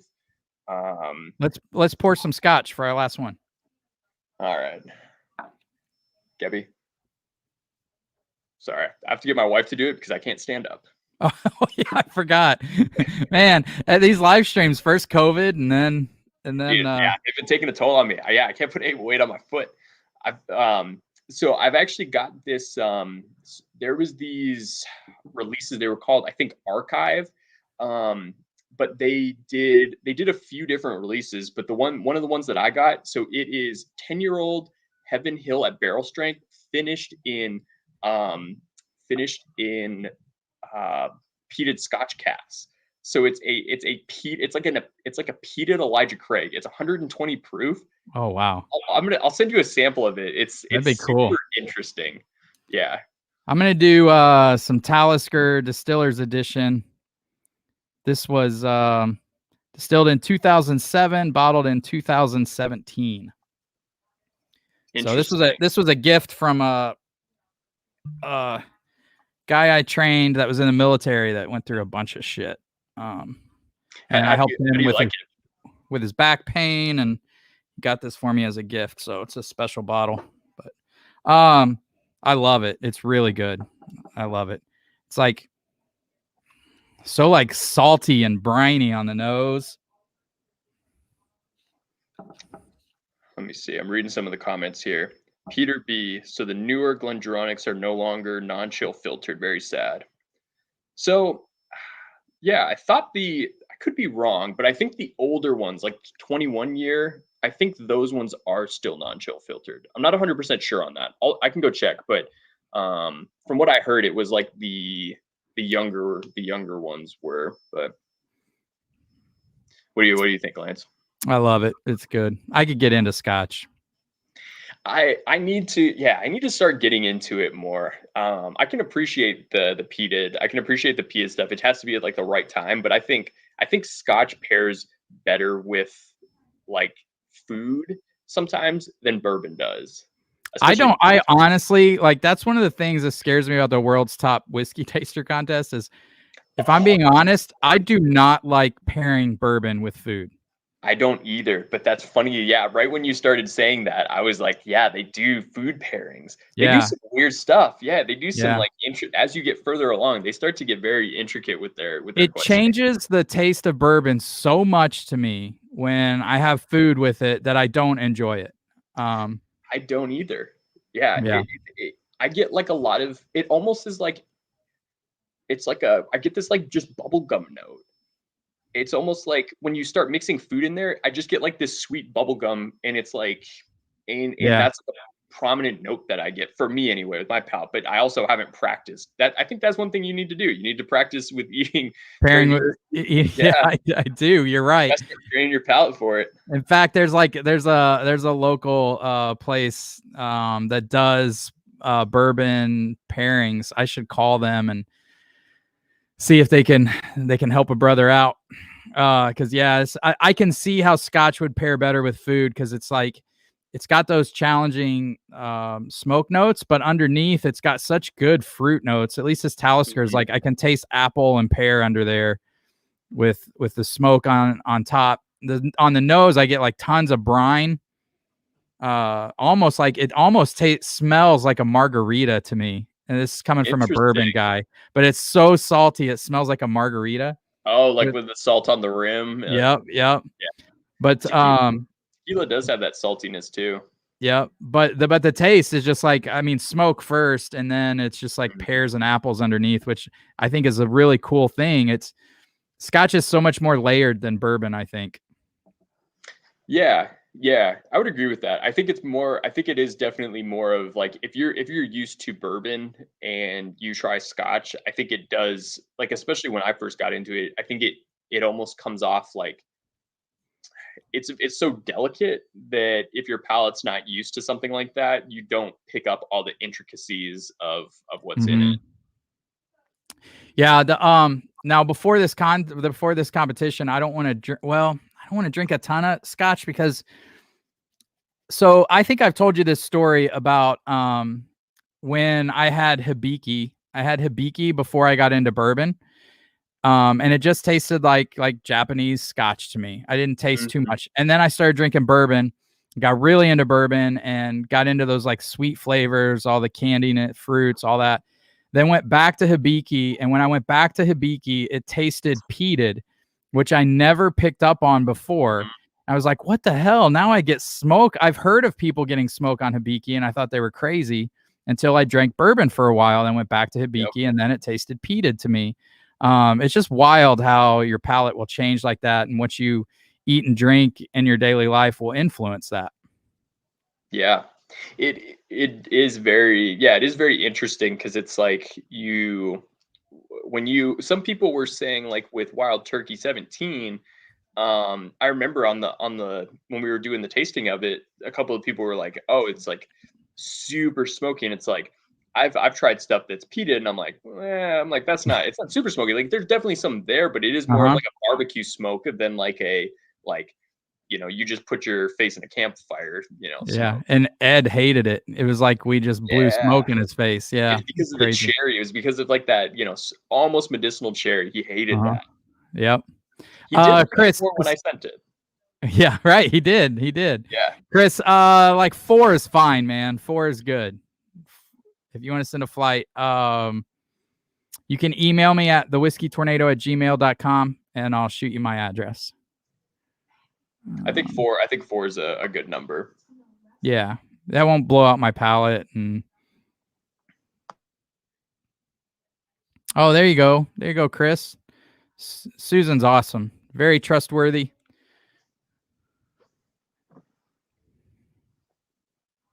Let's see, wheated with chicken, high rye with steak, straight rye with fish. Now I will say I do like it's kind of crazy. I do like Stagg Junior with good barbecue. I think because it's such a kick you in the nuts bourbon, it stands up to barbecue. I don't know. The problem that I find too is like a lot of the Thanks. A lot of the food that you're typically eating at, a restaurant or something like that, it has like so much like either salt or like oils and stuff Mhm. like that. I feel like that just really messes with a lot Yeah. of the a lot of the bourbon. You just don't pick up as much. Yeah, I think to me it's just that I can't get all the flavors I get when it's on its own, and that irritates me. I'm like, So um this is that one that is what oh, I've actually seen some of those releases here. Not yes, that particular one, but I they do know. a few different ones, but yeah, it's like Yeah. a 10-year 120 proof single barrel from Heaven Hill, and yeah, it's finished in some I wonder what's finished in. Let's see.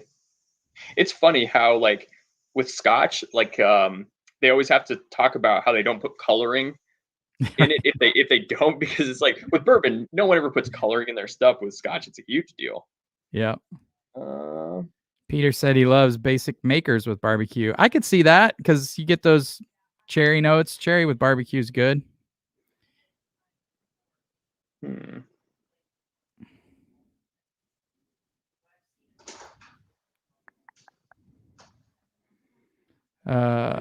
Aaron said he agrees. Maker's mark on the rocks while tending to the kettle. Maker's Mark.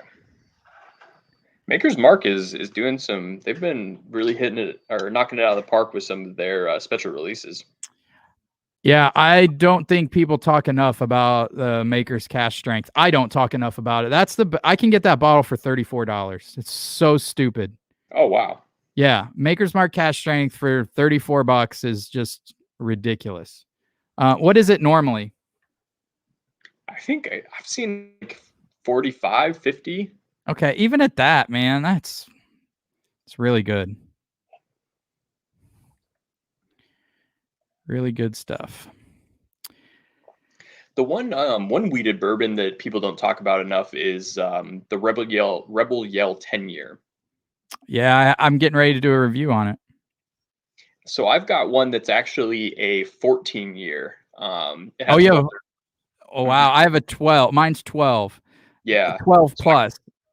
But I got one that was 14 you have and the older label or the new label? older. The older label I think is better than the new label stuff. I mean, they're both really good, but Yeah. That's the thing that I feel is kind of it's sad is single like barrel. So. a lot of new stuff that's coming out. It does seem to be that, it is not as good as stuff from like a few years ago, like releases from a few years ago. Like it does kind of feel like stuff is starting to decline a little bit just because of the big boom in bourbon and like these distilleries. It's such a long process with aging stuff. So if you try to rush it, instead of Yep. getting something 10 years, you get something 8 years or. Yeah, for sure. For sure. All right, man. How's it? What are you drinking? Oh, you're drinking that. How is it? Well, we're gonna find out. Or so I've had it before, but it's very unique. You get a lot of the characteristics of your, Elijah Craig barrel proof, but you have like this very peaty layer up front.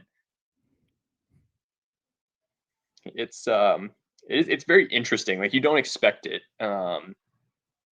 Like on the nose, you don't really smell the peatiness, but on the palate you get it. So it's kind of like a punch in the face a little bit. But it's good. Like especially on the nose. Like on the nose, it smells just like a normal Elijah Craig barrel proof.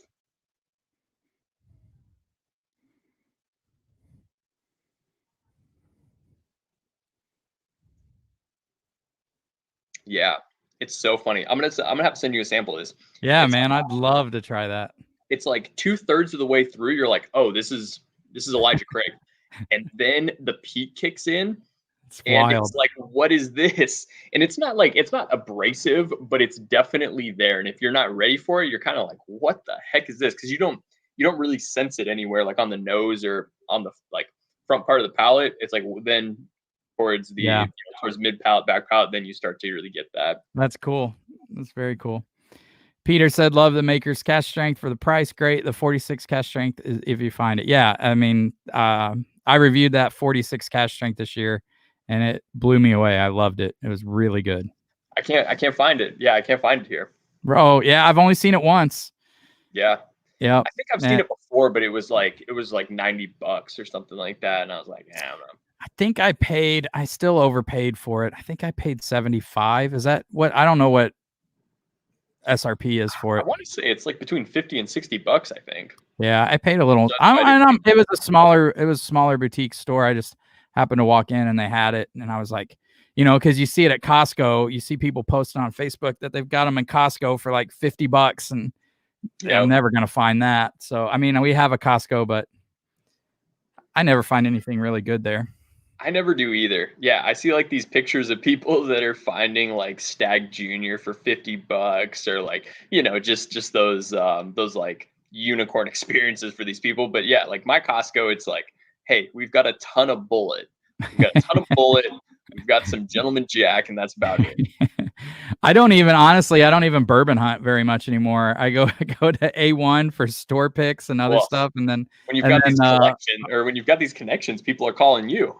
No, that's not true. I only shop at 2 places now. It's really the only place I spend my money. So A1 and then Harvest Market, which is right around the corner. Those are the only 2 places I go anymore. I used to bourbon hunt so hard. I mean, now I just you get caught up in it, and you're looking for stuff. I always think back to the bottles that I passed up that I'm like kicking myself because I didn't really know. Like anytime you see something on the shelf, like especially if there's a couple bottles, like a couple bottles of it, you're kind of like, I don't know about this. Like, is this really something I should grab? And then you get home and you see a review and you're like, oh, what did I miss? Yeah, you buy the Justice for $92 and get home and realize it's Dickel. That one, y'all were hating on that one. That one wasn't too bad. Like, I wouldn't spend that money on it, but I didn't think it was bad. I thought it was pretty decent. Yeah, I mean, I was probably a little hard on it. Yeah, it's again, some people, it's like some of the people were, when we did that live stream, some of the people were like, oh, it smells like a sweaty gym sock. This is like, and I thought it. Again, I think that's largely due to the fact that you're A/B comparing, and when you do that with Dickel blind, it comes off as funky and weird. It does. It does. Peter B said Rebel 10 and the Rebel Distiller Select, very underrated. The Rebel Distiller Select is great, and even better, we just went on a store pick with A1, and we did the Rebel Cash Strength. Holy crap! The Rebel Cash Strength and the what's the other one? Ezra Cash Strength. Where those picks we did are so good. I can't wait for those to come out too. Yeah, Rebel 10, so good. But like Heaven Hill isn't going to be doing their contract distilling much long. I think they might be done. I think Rebel is starting to do their own stuff, I think. Well, we'll have to see how that is. It is always interesting, these distilleries that, because I understand like why you have to source stuff when you're getting up and running, but it is interesting like when they do make that leap, like kind of what Bardstown's doing. Bardstown's starting to put more of their own stuff into some of these blends. And they're not going to be able to compete with MGP, which is understandable, but it is interesting, how some of these distilleries, once they start producing their own stuff and putting it in their blends, it's like sometimes it's just not very good. Like Blonde Brothers, prime example. Distillery that loves me. Yeah. Yeah, because Rebel's Luxro, right? And Luxro was bought by MGP. So I'm pretty positive when we were there, they said that they are no longer, Heaven Hill's not doing their contract distilling anymore. And we were there, I think they were like preparing to start doing their own stuff. That is going to be interesting. I would love to see MGP, because like in the Rebel Yell 10-year or the old Ezra 7-year. Old Ezra 7-year is like 115 proof. That'd be awesome to see like 7-year MGP at that age. And if they do that, I don't know if they're just gonna. It'll be interesting to see what they do with them, to be honest. Yeah, for sure. This is all I got. Whiskey Experiment. It's nice when you have that like extra bottle and you can just drink your current bottle carefree, not have to worry about it. Then when you get a bottle you really love. Yeah. My local Costco had Maker's Mark 46 cask strength for 52. Wow. Sat for over a month. Oh my God, that's crazy. That's crazy. Some places, certain things will just sit and people will not buy them. And then other places, it'll fly off the shelves. It is very interesting. Yeah. Weird.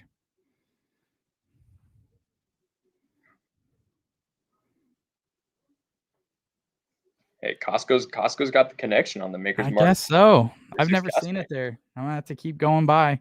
Yeah, I never really see it there. Like I said, if I want some cheap tequila, my Costco's got plenty of that. But Yeah, I wouldn't be mad at 62. Like I said, I bought it for 75 and I wasn't pissed. It's really good. It's really good.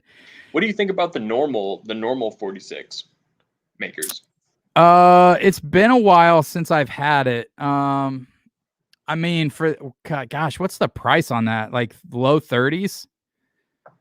Yeah. From what I remember, I loved it. But I mean, I love the cask strength, but I'm a higher proof guy, so I don't know how I would feel about it now. It's been a while since I've had it. What's the proof on regular?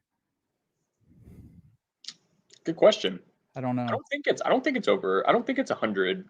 No, because I mean, Maker's Mark, their entry proof's like 110, I think, right? They're still one of the few that their entry proof's 110. I think them and I can't remember who else. A lot of the distilleries now go to like 125 for production purposes, but Right. I think Maker's stayed at 110.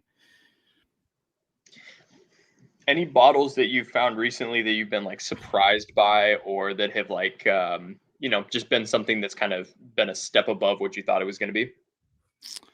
Uh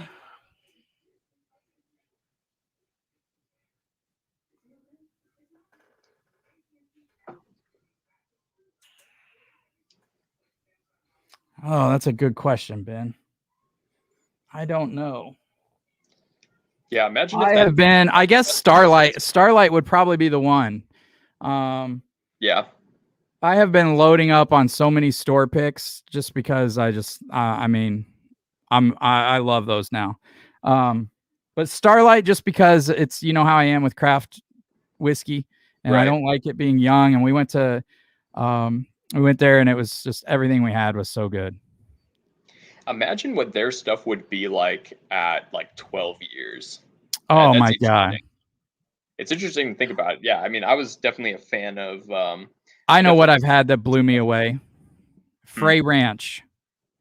Oh, is it Frey or is it Fry? I think it's Fry. I think it's Fry Ranch. Okay, because I thought I've heard people call it Fry, and yeah, okay. Yeah, I think it's actually Fry Ranch. Holy shit, that stuff is phenomenal.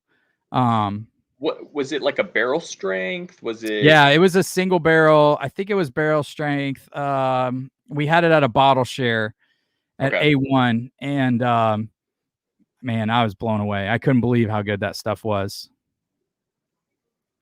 Yeah, I remember Fred Minnick was saying some really good things about it. I'm kind of hit or miss on Fred, but I am too. Say something positive about that. Yeah, sometimes his reviews, I like what he reviews, and then sometimes I'm like, ugh, this is not good. But that's everybody. That's everybody. It's when I watch some of his stuff, I think about it because he's obviously one of the judges and panelists on a lot of spirit competitions and stuff like that. And I'm like, okay, I can understand how some of these, when I'll see some like what I consider to be bad takes on certain bottles, and I'm like, okay, I can see how some of the judges may have called, some random bottle whiskey of the year. Like I can see how some people would get to that. If you get a few Fred Minnicks in a circle, I can see how they would go with something whiskey. Right. Yeah, when you do, like when you crown Dickel 13-year bottle and bond whiskey of the year. Yeah, that's what I was looking for. I was trying to think of some of the ones like I'm not even mad about like Henry McKenna winning awards, or even like Blue Run. Like I'm not super mad at some of those because they do take into consideration like value, presentation, like a lot of stuff like that might not necessarily matter quite as much to us. But there's been some like, what was it?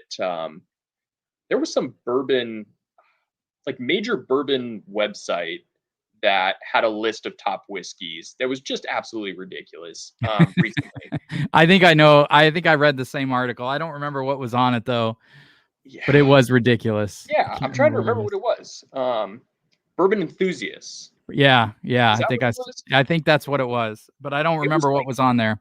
because they're like a fairly respected outlet for bourbon, and I saw this list and I was just like, my goodness. It was just Yeah. like they did have like Knob Creek 12 up there, which I can appreciate, but it was just some of that stuff was just insane. So do you know, because I need to know before I send you guys samples, was Knob Creek 12, the 124 proof, a 2021 release, or is it a 2020 release? I think 12, Knob Creek 12 came out in 2019, I think. I think that was a 2019 Cask release. strength. I Yeah, think the 120 came out, I'm not sure, but I cannot find when the 124, if anyone in chat knows when the 124 proof came out, let me know. Because that stuff is fantastic. yeah. I have not been able to find a bottle of that. I did find a like 14. I did get a 14 and a half year knob pick, which I'm excited about. Oh, sweet. Yeah, those knob picks, like if I was going to go and buy up something that wasn't like super overhyped, it would be those older knob Yep. picks because I don't Yep. think those are going to be around much longer. You're even seeing less of them, but man, like such a great value. Like Yep. even secondary is like $100 on them, and it's like I would even consider paying $100 for Yeah. those. On the ones I've had. Yeah. Whiskey said, yeah, Maker's Mark is 110 entry, Heaven Hill's 125. Yeah. Which is a big reason why I like Maker's Mark so much more. Mm-hmm. What do you think of Michter's? Like, have you had some of their like standard stuff in some of their special releases? Yeah, the only thing I've been like super blown away with, I've had Michter's 10, and I know the different years can vary, but I don't even know what year I had. And it was we had it at a Christmas party and everyone was going crazy over it, and I had it, and I didn't want to be that guy that would like shit on it, so I was like, oh yeah, this is good, Well, let me take out my notepad and write some tasting notes down here. exactly, because everybody knew I had a whiskey channel. I didn't want to be like, Oh, yeah. this So is everybody's this. asking you, and they want you. Yeah, and I'm like, oh yeah, it's good for the proof and everything, and it was okay. I definitely don't want to spend that kind of money on that bottle. It's up to 150 retail. Yeah, that's crazy. It's not that good. Like you said, I would much rather have some Knob Creek 14-year store picks. Yeah. 100%. The Michter's toasted barrel strength rye was knocked my socks off. That was good shit. That was good. That was really good. But I will say the Michter's American is, I think, like the best one of the best bottles to give somebody just getting into bourbon or whiskey, whatever. The Michter's American is such a good bottle for an entry bottle, gateway bottle, if you will. For me, like my biggest holdup with them was always like the proof, and you don't get anything age stated in their lower their shelfer releases. I have had their 10-year rye, and it was very good. It was very sweet. It didn't give you a lot of like rye characteristics, but it just felt okay. I'm like, if I spent $150 on this, I'd be upset. Yeah. Or not upset, but I'd be disappointed. Yeah, for sure. Yep. So Ben said he's bringing some Frey Ranch to the meetup. Yeah, I forgot he was planning on bringing that. Yeah, I'm excited to try that because that's not something that we really get here. So, Ben, what do you think about it? I mean, Aaron, what do you think about it? Yeah, I'm interested to see. Chris said, anyone had Wilderness toasted yet? No, but I would love to. We went on. I didn't either. We went on. We also went on a Wilderness Trail pick, which was, oh my god, they are doing some good stuff, man. We went like a couple weeks after Mash and Drum went, and the barrel we picked was on the same floor as them, and like all the way. It's funny, like the front of the warehouse, you got the more like minty rise, And we and Jason picked from the back of the warehouse, which was like just like a bourbon drinker's rye. It was fantastic. The pick we had is awesome. But so if it's anything like that, I'm all over. I would be all over Wilderness Toasted. That's a cool place. They're doing some neat stuff. I need to try some Wilderness Trail stuff. I haven't really gotten into them too much, but I've been meaning to. It's just, again, it's like with certain things that you see on the shelf frequently, it almost sometimes you associate that with just either average or okay whiskey for whatever reason, just because it's not something that's all bought up. And so I don't know. I just always pass over it, but I definitely need to buy some and try that. Yeah, everyone jokes they science the shit out of whiskey, and they do, man. They're doing all kinds of like yeast stuff for different brands, and they're pretty amazing company. But let's see, just tried Wilderness Trail recently, loved it. Would love to see Toasted. Yeah, it's good. You had some of it in the Advent calendar last year, but it was a little bit younger stuff. That's right. Yeah, we did the rye and the bourbon. I want to say I'll have to go back and look at my notes from that video. Yeah, I'm trying to remember. One of them you liked and one of them you didn't, I think, if I remember correctly. But I don't remember which. I think you liked the rye, but I want to say I did. I want to say like it definitely seemed older than it was. Yeah. It definitely felt like it was something older. When I think back to the Advent calendar, yeah, I think some of the things that really stood out the most was that Maker's Mark. Did not like that at all. It was a stave profile store pick. Yep. Did not like that one at all. That was like that kind of turned me off of Makers for a little bit. And then I had the 101, that special release, and I was like, oh, okay, this is actually pretty good. So then I kind of got back in. But that Bell Mead, oh man, was really good. Yeah, that bottle was fantastic. I think that was my favorite. Like that, I think that and the knob, that knob, like 15-year, 14.5-year pick. No, it was almost 16-year. Yes, that's what it was. Yeah. Yeah. I think those were probably my two favorite, if I remember correctly, because I saved a little bit from each one and then picked my favorites and then blinded them. And nice. Those two, those were awesome. Yeah, I don't know if I have anything. That was like, bourbon's just getting so hard to find now. Like, yeah. I don't know if I'll have anything that cool in this year's Advent calendar. Like having it was like 1 month away from being a 16-year Knob Creek pick, which is just stupid. Yeah. And it was so good.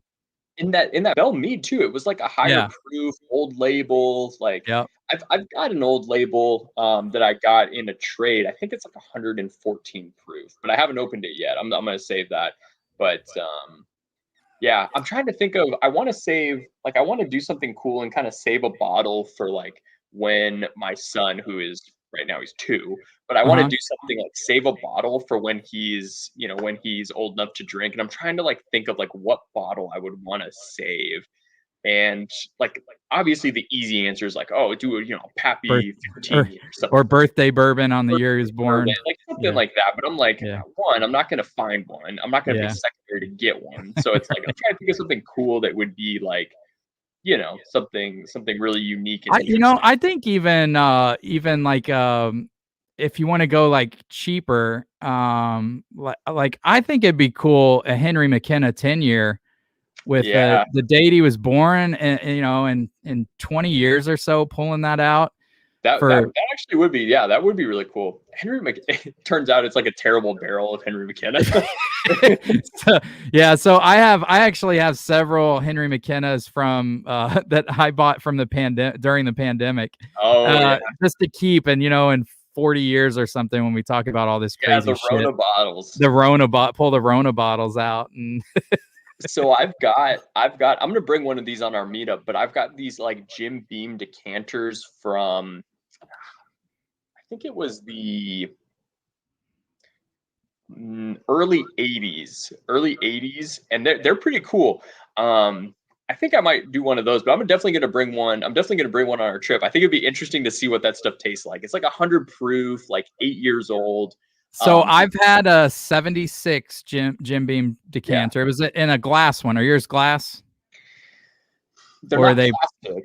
They're like it's like almost, it feels kind of like a porcelain almost, but I doubt it's porcelain. But so the one I had from 76 looked almost porcelain, but it was glass. So we think it was pretty safe to drink. And actually one of the guys that's coming on the trip is the one that brought it to a meetup and poured it for us, which was so cool. Because 76 was the year I was born, so it was really neat. Yeah. It was delicious. It was like you said, 100 proof. I think it was 8 or 10 years old. It was great. I really liked it. Let me go grab one of them. I'm gonna grab one of them and bring it over, because some of them they've got some cool like artwork on them. It's stuff that you would like never see today, which makes it kind of cool. But yeah, very cool. Don't hurt yourself, old man. Yeah, I'm gonna try. Yeah, Aaron, that's awesome, man. I love to try a different barrel of that. We got a local store with a few bottles of Wilderness Toasted in stock. Be happy to grab you one. Yeah, dude, that'd be awesome. That would be very cool. I would love to try that. Yeah, and then just if you want, when you email me about my address, just give me your PayPal or whatever. Mark, I picked up a gift pack at Walmart that had 375 mLs of Maker's 46 and a 375 stave profile baked. Oh, nice. Nice.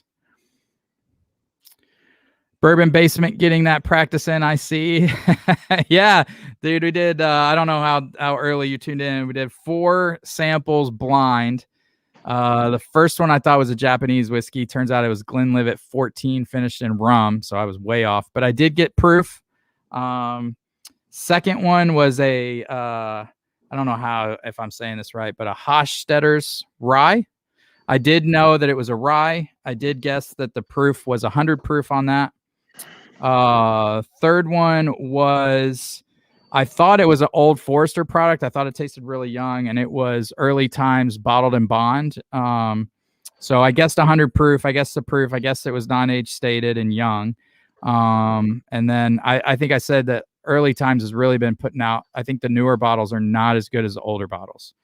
And then the last one, I nailed the bottle, the proof, the age. I knew what bottle it was. It was Wild Turkey 17-year bottled in bond. So that was actually a really good showing for me. But again, this is out of my personal bar. So I need, in the future, I'll be doing really real double blinds where I don't have a clue what I'm being sent. So this was a little handicapped. So little handicapped. So nice. I grabbed yeah, let's see it. So it's actually the mid 70s. So here's one of them. So they still got the box. Nice. And it's like just stuff that you would like never see. I mean, like now, could you imagine something like this like being on the shelves? So cool. But they're heavy. They're heavy too. Like the fill level on them is really, really good, which I'm surprised about. But they've still got like the little, so like on the back. Oh, nice. Some stuff here. You've got like your tack strip. But yeah, dude, there is nothing as cool. Even if it sucks, there's nothing as cool as drinking history like that.